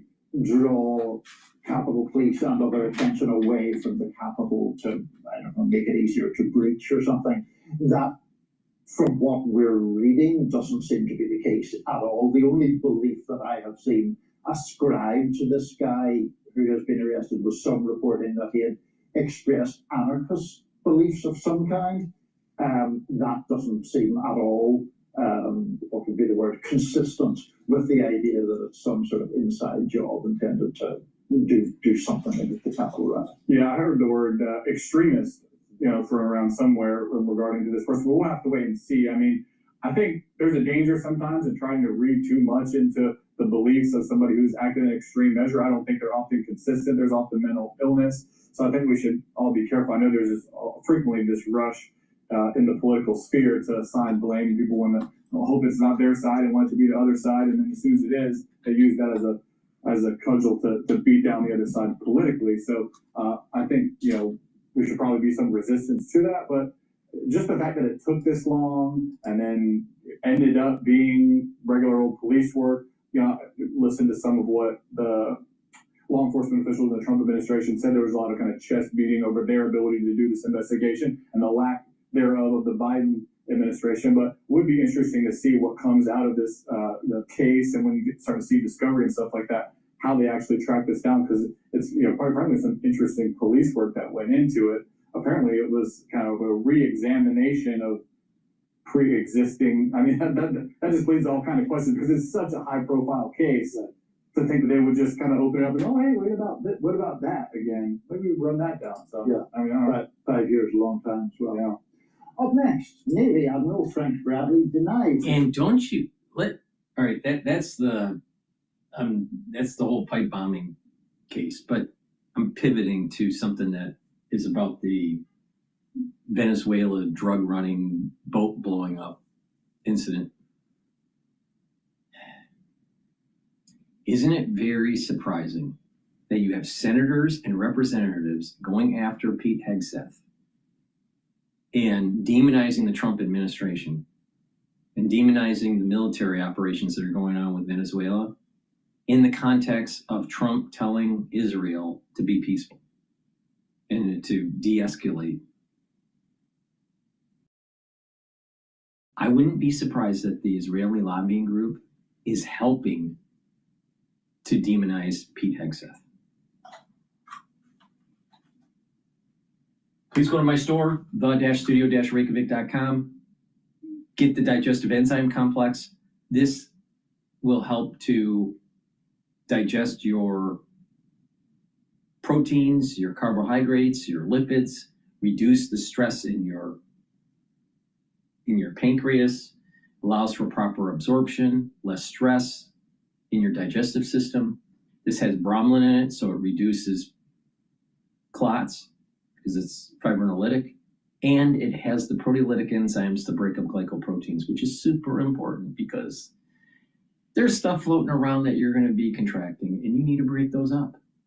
This is the reason why I said take digestive enzyme complex during the crisis of 2020.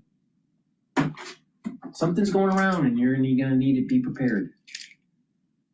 Olive leaf extract helps to boost up your immune system and your cardiovascular system. It brings down inflammation and helps you to maintain a good lipid profile. Helps to bring down LDL levels and increase your HDL levels. When you do that, you have less plaque buildup. And get the very high quality structural nanosilver drops that I have. You can get it in cherry flavor, blueberry, and honey and lemon. Very high quality. Get a few bags for your household. Use discount 5 on any order. You get $5 off. If you spend $100 or more, you get a free gift until supplies last. It's important to be prepared, especially for this winter season. You gotta start paying attention to what's going on in China. And you need to start paying attention to high density areas and what's starting to surge.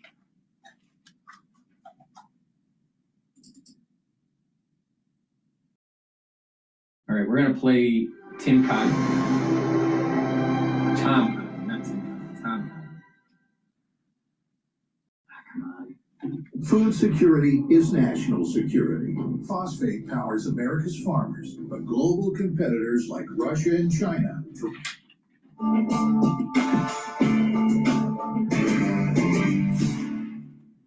New details are emerging about that first alleged drug boat strike that the U.S. conducted in the Caribbean in September. Navy Admiral Frank Bradley is denying that Defense Secretary Pete Hegseth gave orders to kill all the passengers on board that day. This is in reference to a November Washington Post article which had reported, quote, as 2 men clung to a stricken and burning according to a stricken burning ship targeted by SEAL Team 6, the Joint Special Operations Commander followed the Defense Secretary's order to leave no survivors, end quote. On Thursday, the Senate Committee on Intelligence held a classified briefing with both Bradley and the Joint Chiefs of Staff Chair General Dan Kane. Both GOP Senator Tom Cotton and the chair of that committee, and Democratic Congressman Jim Hines affirmed that Bradley's testimony said Hegseth gave no such order. Here's more of what Cotton had to say about the strikes. The second strike and the third and the fourth strike on September 2nd were entirely lawful and needful, and they were exactly what we expect our military commanders to do. What exactly did you see in terms of the video of the second strike? Were there survivors? I saw two survivors trying to flip a boat loaded with drugs down to the United States, back over, so they could stay in the fight. Democratic Senator Chris Coons, however, had a much different perspective. Let's take a look. But I have more policy questions than ever about the framing of the mission, the rules of engagement. I'm not going to get into the details, but there were some things that I was briefed on that are reassuring about process, about intelligence, about the role of the JAGs. But more broadly, what we are asking the men and women of our armed forces, and particularly special forces, to do, I think still lacks clear justification. Meanwhile, a recent Inspector General report surrounding Signalgate was highly critical of Hegseth. The report found that the Defense Secretary violated department policy by using the Signal app on his own phone to discuss upcoming Houthi strikes, and that he jeopardized troop safety. In a statement, the Defense Department responded, quote, "The Inspector General review is a total exoneration of Secretary Hegseth and provides what we knew all along. No classified information was shared. This matter is resolved and the case is closed," end quote. But the Signalgate, you know what? That was a stupid move by Hegseth. He should never have done it. It's not that big of a deal. No, there was no harm. But he needed to pay attention. I think he learned his lesson. In terms of the double tapping on the boat, I see nothing wrong with it. I think killing narco terrorists on a daily basis is a good thing for America. Take the first story first, shall we? I want to talk about the Washington Post report, because obviously when this all came out, this quote that they had attributed to Secretary Hegseth, to kill them all, leave no quarter, at least what we're hearing, the reports out of the meeting, and it is from both Democrats and Republicans, that was not the instruction that was given. It would be interesting to see what the Washington Post says after that, but if that wasn't true, it's a pretty big mishap by the Post. Yeah, I mean, I would not like to be the Post reporter or reporters responsible for that story and hear reports, as you say, from Democrats as well as Republicans, that the admiral said that order was not given. And it seems pretty clear. Jim Hines, who we quoted in a different way there about the Democrat, he's the Democrat from Connecticut, he was talking about the fact that there was neither a kill everybody order given, apparently, nor one to give no quarter, which is military parlance amounting to the same thing. There is obviously, and we can get into this in a second, there's a whole big controversy about these strikes overall, the legal justifications for them, whether they could potentially amount to illegal operations writ large. But you're right to point out that the thing that ignited the current controversy was that Post story saying that Hegseth had given an order to kill everybody, and then there was this strike, there were two survivors clinging to wreckage, and a second strike came to kill them. A second strike did come to kill them, it's just that we're not sure what order preceded that, if any, specifically from Hegseth. Let's talk about the overarching policy. I'll make the argument that I think the Trump administration and many Republicans probably would. These transnational drug organizations smuggle drugs and people into the U.S. and wreak havoc in Mexico and here in the U.S. as well. The drugs that they sell provide funding that allows them to continue with these operations. Maybe some of the drugs that they're transporting on particular missions aren't necessarily destined for the U.S., but the money that they are able to make off of that drug trade fuels their enterprise, which in turn has this big impact on the U.S., and that is why they're being targeted. Yeah, look, I know that is the argument on the right. I would push back on most elements of that argument that the administration is making. For a start, the administration very much foregrounds fentanyl in all of this. Now, the vast bulk of fentanyl that comes into the United States is manufactured in Mexico from ingredients, for want of a better term, imported from China. It doesn't come from Venezuela. There's some suggestion that cocaine originating in Colombia sometimes goes through Venezuela, but typically then goes up through the Pacific. The broader issue, Drew, I think, is this idea that the Trump administration is propagating, that the trafficking of drugs amounts to a declaration of war or an attack on the United States. It doesn't seem to me that that is really a sustainable argument. I mean, the actual act of making war a military, or a terrorist group bombing the United States, yes, those are clearly acts of war. Of course, I'm not saying importing drugs is a great thing or we should let it happen, but there are very well established drug interdiction policies for that. The drug interdiction policies to prevent the drugs from getting into the United States have failed. And this is the reason why that Trump is doing the right thing. Because if you keep on doing the wrong thing and it's not fixing the problem, it's called insanity. Kill the enemy. So about blowing people out of the water in international cities. What about the notion, though, that the same cartels... These cartels know that they're doing the wrong thing, and there's going to be consequences. What's wrong with that? We have already said that there's a war on drugs. That's going all the way back to the Nixon administration. It's time to get the job done. Oh, the CIA's involved because they want their black money, black ops money. Oh, maybe the Israeli lobbying group is trying to demonize Hegseth. And so they're like talking behind the scenes. Hey, Senator, we need to get Hegseth out of there. Hey, Senator, maybe we need to put some pressure on Trump. Hey, Senator, we need more support, for the Middle East. While Hegseth is like saying, you know what, we need to start paying attention to our hemisphere. We need to start paying attention to what's going on in the Pacific. You think Netanyahu wants us to pivot to Asia? No. I'll tell you, I'm concerned about the Jewish lobbying group. They're out of control.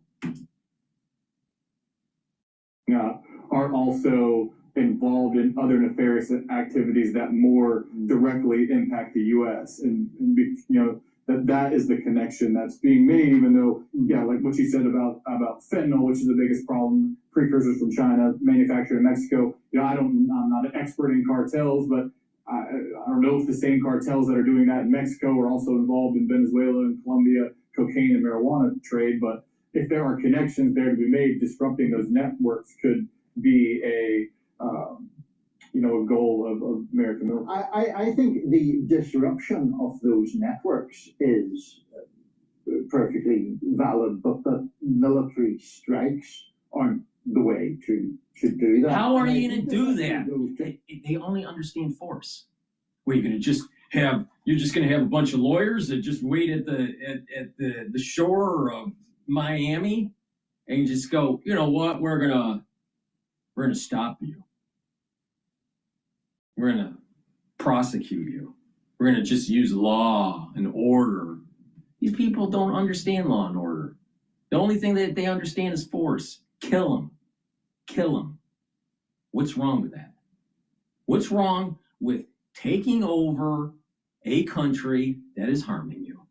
Or at least degrade them and put in a government that is more aligned with what we are about?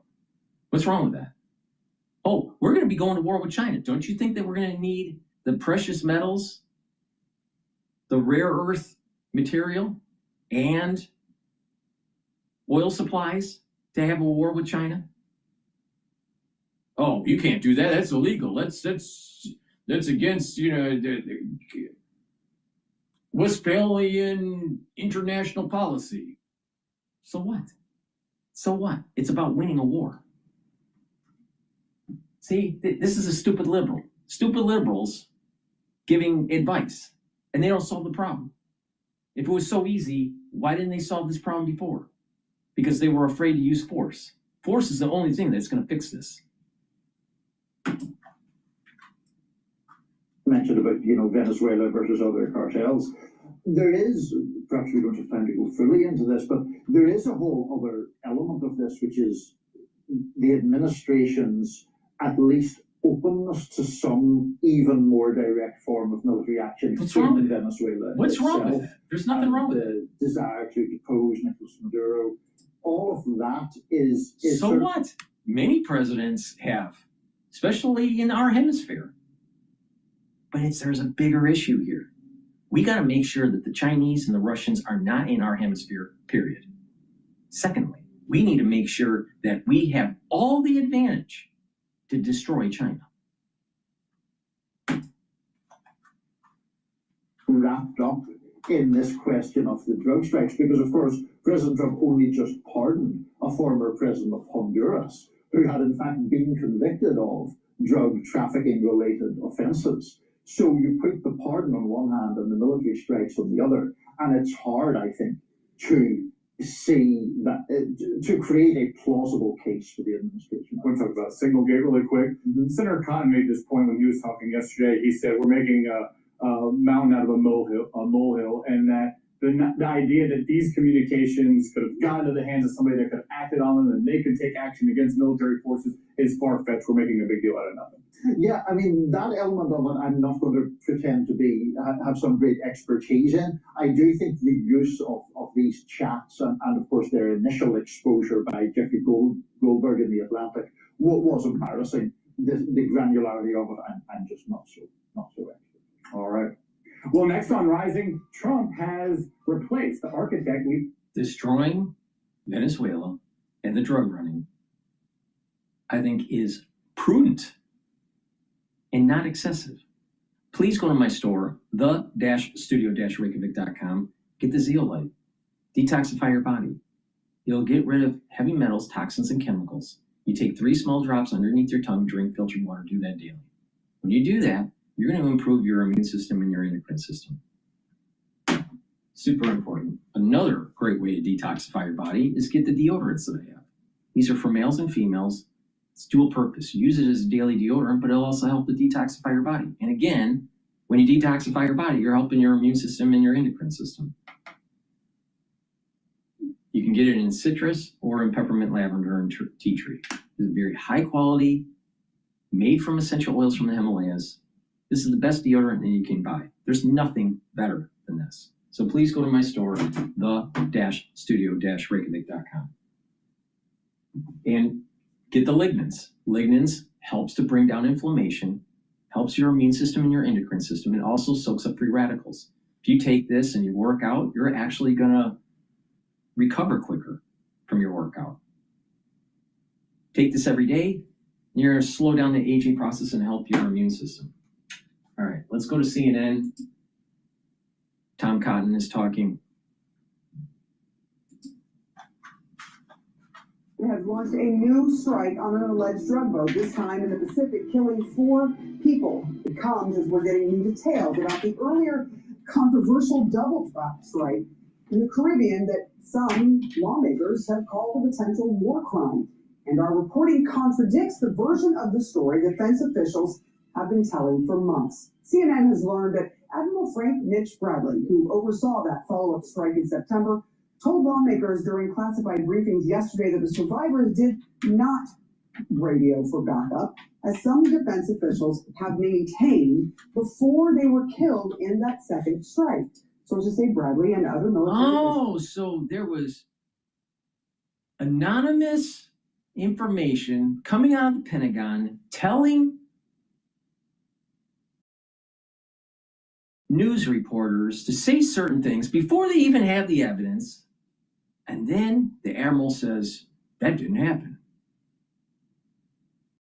Maybe those anonymous sources should be revealed. Or maybe they never existed.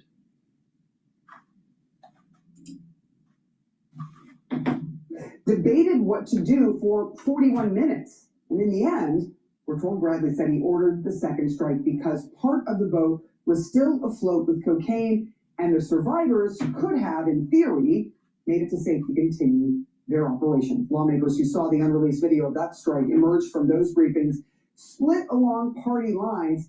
In just a moment, we'll be speaking to one of the top Republicans who was in the room, but our top Democrat saying the video is unambiguous and shows the boat was completely disabled. Listen. It's very, very. My energy bill dropped from $150 to $50 by doing this. My friends laughed at me when I spent $49 on a power saver device that could cut my energy bill in half. It's very, very clear in this video, which, by the way, should be made public. You had two shipwrecked people on the top of the tiny little bit of the boat that was capsized. They weren't signaling to anybody. And the idea that these two were going to be able to return to the fight, even if you accept all of the questionable legal premises around. Another Democrat representative. Ranking member of the Armed Services Committee, Adam Smith.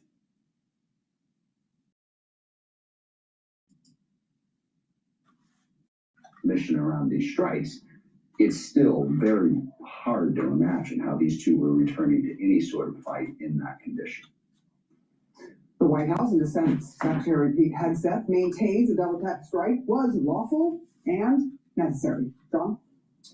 All right, with us now is Senator Tom Cotton, a Republican from Arkansas. He is chair of the Senate Intelligence Committee, also sits on Armed Services. You were in the middle of many of these briefings yesterday, Senator, so it's great to get your insight here. The reporting this morning is that these drug runners did not appear to have a radio at the time they were killed, and Admiral Bradley said they were not in a position to call for help at the time. So what threat did they pose? John, the threat they posed is the threat that the boat that was destroyed yesterday posed and then all these other boats posed. They're running drugs in high volumes into the United States that have killed hundreds of Arkansans in recent years and hundreds of thousands, if not millions, of Americans. It's not exactly what Admiral Bradley said. He said that they didn't have any intercepts of these two drug traffickers trying to radio or call for assistance. That doesn't mean they weren't doing so. It doesn't mean they weren't trying to access communications equipment on the boat, or that they didn't have any of their drug trafficking pals trying to come pick them up because they were just off the waters or just off the coast of Venezuela. And that's a known area for drug cartels. Did you see any evidence of them trying to use a radio in the video you saw? Well, I saw lots of evidence of them standing on the boat that had been capsized. That wasn't my question. Did you see any evidence? Trying to get it back up, trying to flip it over. Did you see any evidence of them trying to use a radio? No, I didn't, John. No, John, but they were clearly not incapacitated. They were not distressed. One guy took his T-shirt off like he was sunbathing. They were trying to get the boat back up and to continue their mission of spreading these drugs all across America. Did they get That's what they were doing, and that's why Admiral Bradley ordered the second strike. Well, no, they didn't, because we killed them, and we were right to kill them, and Admiral Bradley was totally justified in the decision he made. A decision, by the way, that was broadcast on multiple secure screens at the Pentagon and Fort Bragg, and that hundreds of people watched in real time with probably dozens of JAG lawyers. So what the Washington Post said last week was a complete lie. They owe an apology to Pete Hegseth, and especially they owe an apology to Admiral Mitch Bradley. He is a highly decorated career Navy SEAL. Well, the Washington Post reported there was a second strike, which at first the administration seemed to deny. Let me ask you this specific question. Would it be legal for police in Arkansas to kill suspected drug dealers on a boat in an overturned lake? Well, John.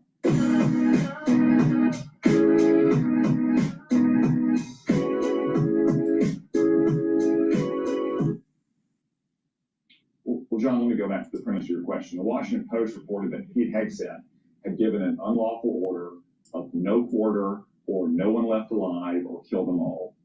Pete Hegseth denied that last week, and it had been denied that there was a second strike.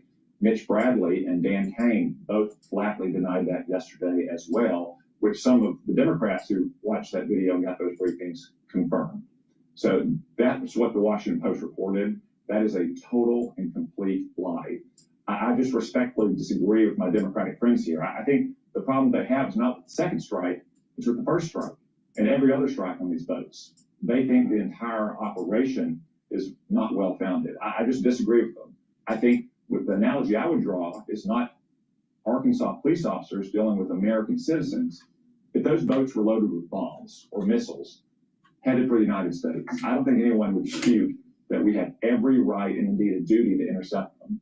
But those drugs detonate like a bomb all across Arkansas and all across America, killing hundreds of Arkansans and hundreds of thousands of Americans. Our government has a duty to protect our communities from those drugs. Senator, That's exactly what we're trying So to do. U.S. attacks on alleged drug boats, 20 plus strikes, 87 killed. All right? Annually, there's approximately 50 to 80,000 individuals that die from drugs coming into the United States. I think Trump is doing a pretty damn good job. It's a shame that it's not 100 drug runners getting killed. It's only 87. First, answer my question. Would it be legal for police in Arkansas to kill suspected drug dealers in an overturned boat in a lake in Arkansas? Just answer that, and then I will address your question on the other thing.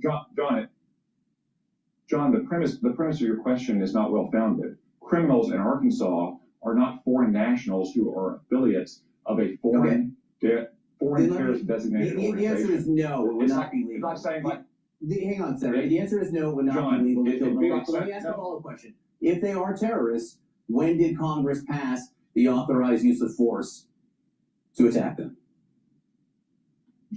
John, the reason why your question is not well-founded is like saying, would Barack Obama be okay droning an American citizen when he was president like he did to Anwar al-Awlaki over in the Middle East? These are totally different categories. Senator, that's why I asked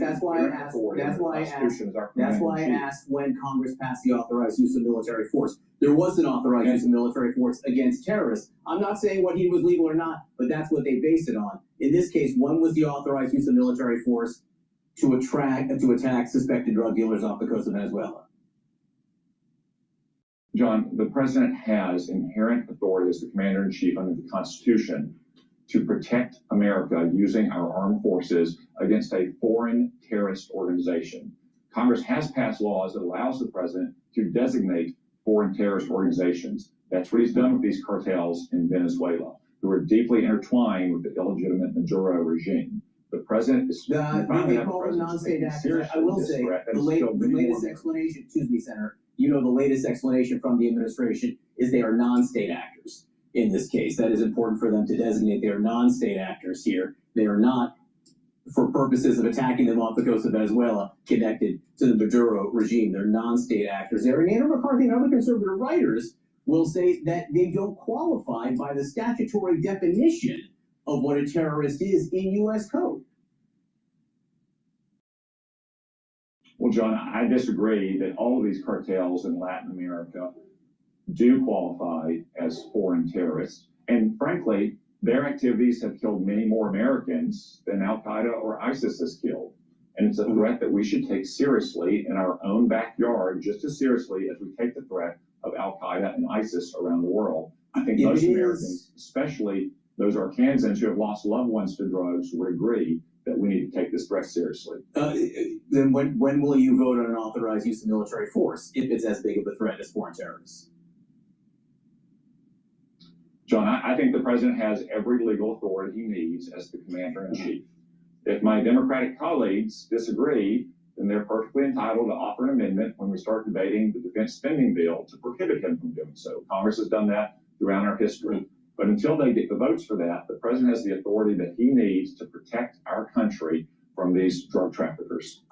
Quickly, there was an Inspector General report on so-called Signalgate yesterday, which found that Secretary Hexet created a risk to operational security that could have resulted in failed U.S. mission objectives and potential harm to U.S. pilots. That has to do with the attack last March in Yemen.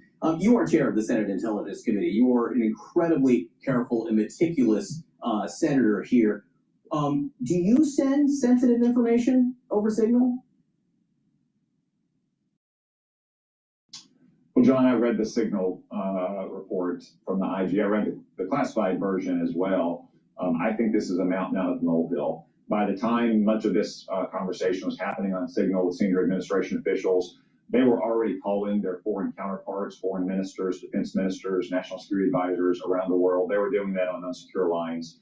I don't see the risk here. I understand the administration needs the ability to coordinate action outside of secure information facilities. And I simply think it's a mountain out of the molehill, John. Do you use Signal to transmit sensitive information like this? John, I think I'll refrain from telling the bad guys which apps or communication devices I use. All right. Okay. But Senator, you do know that the Inspector General did find that sensitive information was transmitted that could put troops at risk, correct? No, I read the report, John. I just disagree with some of its findings, and I think it blows it all out of proportion. And frankly, Inspector General reports across the government often do just that. All right, Senator Tom Cotton from Arkansas, we appreciate your time this morning. Thank you. Please go to my store, the-studio-reykjavik.com. Help support this channel so we can cover the stupid news that's out there. You can see that CNN is supporting Venezuela. Wonder why? Oh, this is the CIA. Please go to my store and get the turmeric. Turmeric will bring down inflammation, soak up free radicals, help with your immune system and your cardiovascular system. And when you bring down inflammation regularly, your neurons will be in a better state because you're reducing the stress on the neuron so it can maintain its myelin sheath. Ashwagandha root controls your cortisol levels and your blood glucose levels. When you do that, you're helping your cardiovascular health and your immune system. And Boomer Boost. Boomer Boost focuses on a multitude of areas of your body. Helps with brain function, helps with musculature, helps with your cardiovascular system, boosts up your energy, and revs up your metabolism. This is a very comprehensive supplement. You should be taking this every day. This is a month's supply. It's going to do wonders. You're going to notice the effects within 72 hours. You're going to have more vitality. You're going to have a lot more energy. And it's going to be a steady burn of energy. It's no spiking. It's a steady burn of energy. You're going to be able to sleep better. You're going to have better brain function. Your memory will improve. And guess what? Boomer Boost will slow down the aging process. Take it every day. It's a great supplement. It stacks well with C60, turmeric, ashwagandha, and lignans, the cleanser, Max 35, probiotics, and my multivitamin. Please go to my store, the-studio-reykjavik.com. Help support the work I do. And follow my advice, and you're going to slow down the aging process, and your body is going to perform better. You're going to have a better immune system, a better endocrine system, and your other organ systems are going to be much better off. You do that regularly, there will be a compound effect. So when you're in your geriatric years, you're going to be way better off. You won't be on pharmacopoeia. Your medical costs most likely will be down. But if you don't be surprised that when you get older, your body starts falling apart. All right. Let's listen to Live Now. This was posted 29 minutes ago. Of U.S. military strikes on an alleged drug boat in the Caribbean back in September reportedly shows two shirtless, unarmed survivors hanging onto a boat, working for about an hour to flip it back over before they're then struck and killed. Reuters reporting this morning on the contents of the video described by sources to the publication, saying that it shows smoke clearing and two men who had somehow lived through the blast clinging to part of that vessel in an attempt to survive. The Navy Admiral commanding strikes told lawmakers on Thursday that there was no, quote, kill them all order from Defense Secretary Pete Hegseth, who, of course, is also known as the Secretary of War. However, some Democrats who watched video of the strike say they're left with questions after 2 survivors were killed. And of course, I do want to mention that that video has not been made public yet. However, President Trump says he is open to doing that. Now, Admiral Frank Mitch Bradley appeared for a series of closed-door classified briefings at the Capitol as lawmakers conduct an investigation after a report that he ordered the follow-up attack that killed the survivors to comply with Hegseth's demands. A lot to this here, so I do want to bring in retired U.S. Navy Vice Admiral Bob Moret, professor of practice at Syracuse University. Thank you so much for taking the time to be here with us today and help discuss this further. Thanks, Josh. Good to be back with you again. All right, team, listen up. There's a national blood shortage. Who's got donation ideas? Chance of the President's Suite? Classy. Dude, that's so much cheese. Save lives and help win your school $1 million. Hey, Ryan Reynolds here. Right now, Mint Mobile is offering you the gift of 50% off unlimited. To be clear, that's half price, not half the... Thanks, Josh. Good to be back with you again. And first off, I did want to start by asking you kind of an overall question here. As you take a look at the situation that played out there, what is the role of that admiral in deciding exactly what to do here? And is he essentially supposed to do whatever Hegseth wants him to do?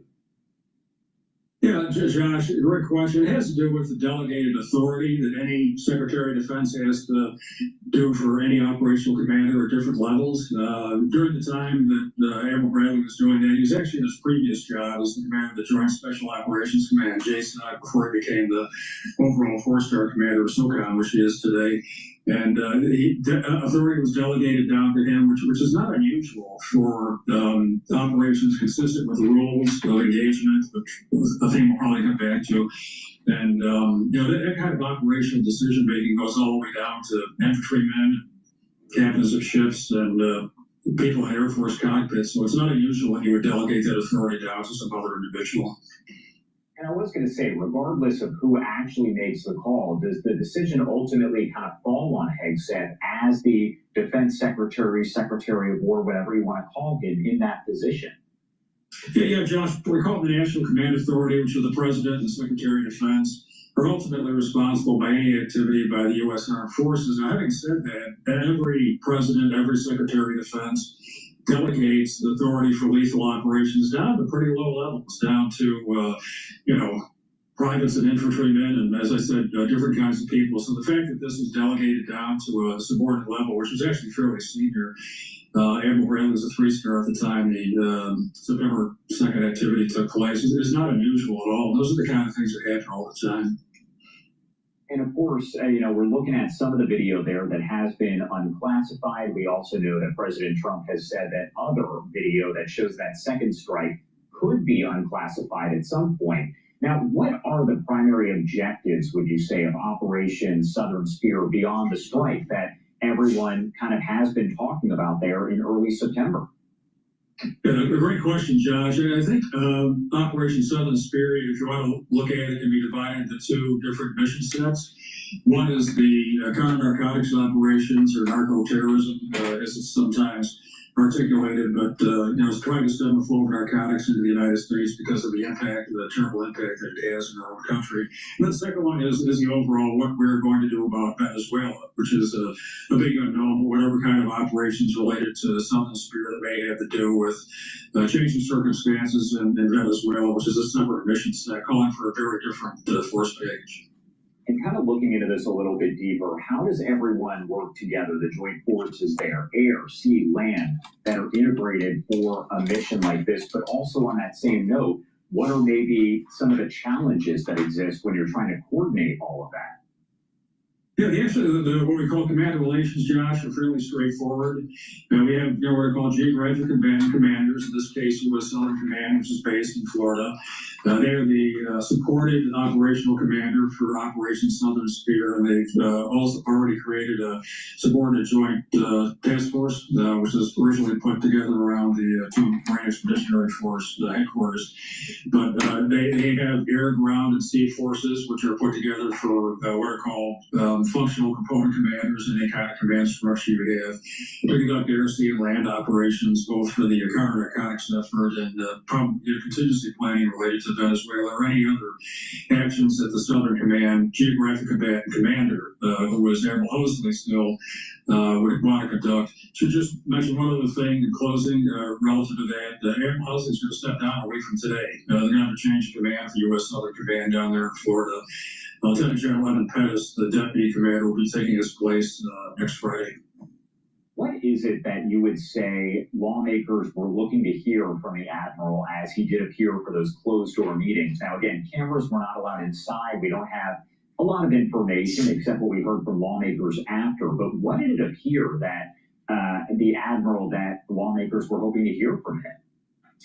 Yeah, well, we start by saying, Josh, this is good oversight. I mean, for both the Senate and House Armed Services Committees, two bipartisan committees looking into high-interest activity by the Defense Department and military units is good governance. We're glad to see that happen, certainly. The other thing I would say is that they were probably focused on what happened on September 2nd, but I would also hope, and I have some reason to believe, they also step back and look at the big picture in terms of the overall goals of these operations, what the rules of engagement look like, how they pertain to overall strategy, what it is we're trying to do, beyond just isolated incidents that are fairly small in scale relative to our operations, to what's being called Operation Southern Spear. Can you tell me about HEGSET plans here that are coming up? You and I were discussing this kind of during the commercial break, but kind of break that down for me and the significance overall. Yeah, a couple of fairly significant developments just in the last, yesterday. The administration released their new national security strategy, which is a very, very important document. The NSS, as we call it, has a pretty heavy focus on the Western Hemisphere to include, with respect to our current conversation, counter-narcotics operations and so forth, but also security of the Western Hemisphere. And also, Secretary HEGSET will be in California. You may be out there already for what's called the Reagan National Defense Forum, which is an important annual event. He will be at least talking about our new national defense strategy, and that may be rolled out in the days ahead as well. So those are two very significant guidance documents you expect from any administration, and they're forthcoming for this one just here these days. All right, Bob Moret, thank you so much for taking the time to join us and helping to break it down. Obviously, a story that's not going anywhere anytime soon, so I'm sure we'll have you back. Anything else you want to add? Anything we missed here before I let you go? Yeah, just kind of as we discussed, Josh, we'd encourage people to step back and keep an eye on the big picture. I know there's been a tremendous focus on what happened on September 2nd. Rules of engagement are tough to execute, and I'm sympathetic to people that have to make those split-second decisions in any kind of contingency. But, the broader issues of our strategy is relative to Operation Southern Spear and our operations in Central Latin America are the big picture that I hope we'll focus on. All right, Bob, thank you again for taking the time to join us. All righty.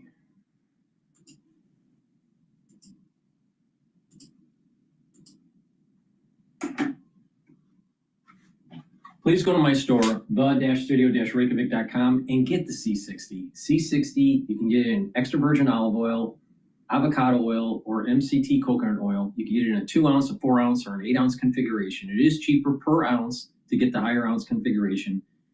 C60 is 1,000 times stronger than vitamin C.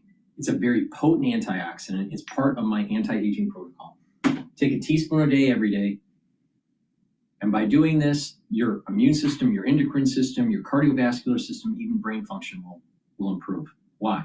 By soaking up free radicals, you're reducing stress on the cell in your tissues, bringing down inflammation. You're soaking up free radicals. You're helping the health of your mitochondria. Your ATP will go up. You'll have more energy. Your cells will perform better. Your tissues will perform better. And when you do that, that immune system, the endocrine system, even the neurons will perform better. So please take the C60 every day, teaspoon a day, every day, preferably on an empty stomach for best absorption. If you work out, take it before your workout. You'll recover quicker because when you're working out, you're generating free radicals. You want to soak those up. And you'll notice that when you do that type of protocol before your workout, you'll recover quicker. So take C60 every day. In addition, it helps the basal layer of your skin. So over time, your skin cells will improve because the basal layer is where the new skin cells are generated. So if you improve that basal layer by taking C60 and the resveratrol, they stack really well, you're actually improving your skin. If you do this for 1 year, you will have a noticeable, visible difference where you look younger compared to your before picture. So if you do this for 1 year, every day, you will look younger. In addition, to get that max benefits, do this holistic approach. Exercise, proper sleep, stay away from processed foods, drink filtered water, mindfulness or spirituality, learning new things, stacking the supplements. You're going to get all these added benefits. C60 is very powerful. It's a great supplement. I've been taking this since 2016. You will start noticing the effects of this if you're just starting within about 2 months. But like I said, if you take it every day for 1 year, you will look younger. So please go to my store, the-studio-reykjavik.com. And also, get the collagen. Collagen is dual purpose. It's going to help with your skin, your nails, your hair. Also, your musculature, your bone density, your cartilage, and joint health. This is a month supply. Take it every day. This is a very high quality collagen. There's a lot of collagen out there. Most of it's garbage. This is very high quality. Everything I sell on my store is extremely high quality and I take regularly. So please go to my store. Use discount 5. You get $5 off any order. If you spend $100 or more, you get a free gift until supplies last. Thank you for listening. That's the end of my broadcast. Have a nice day.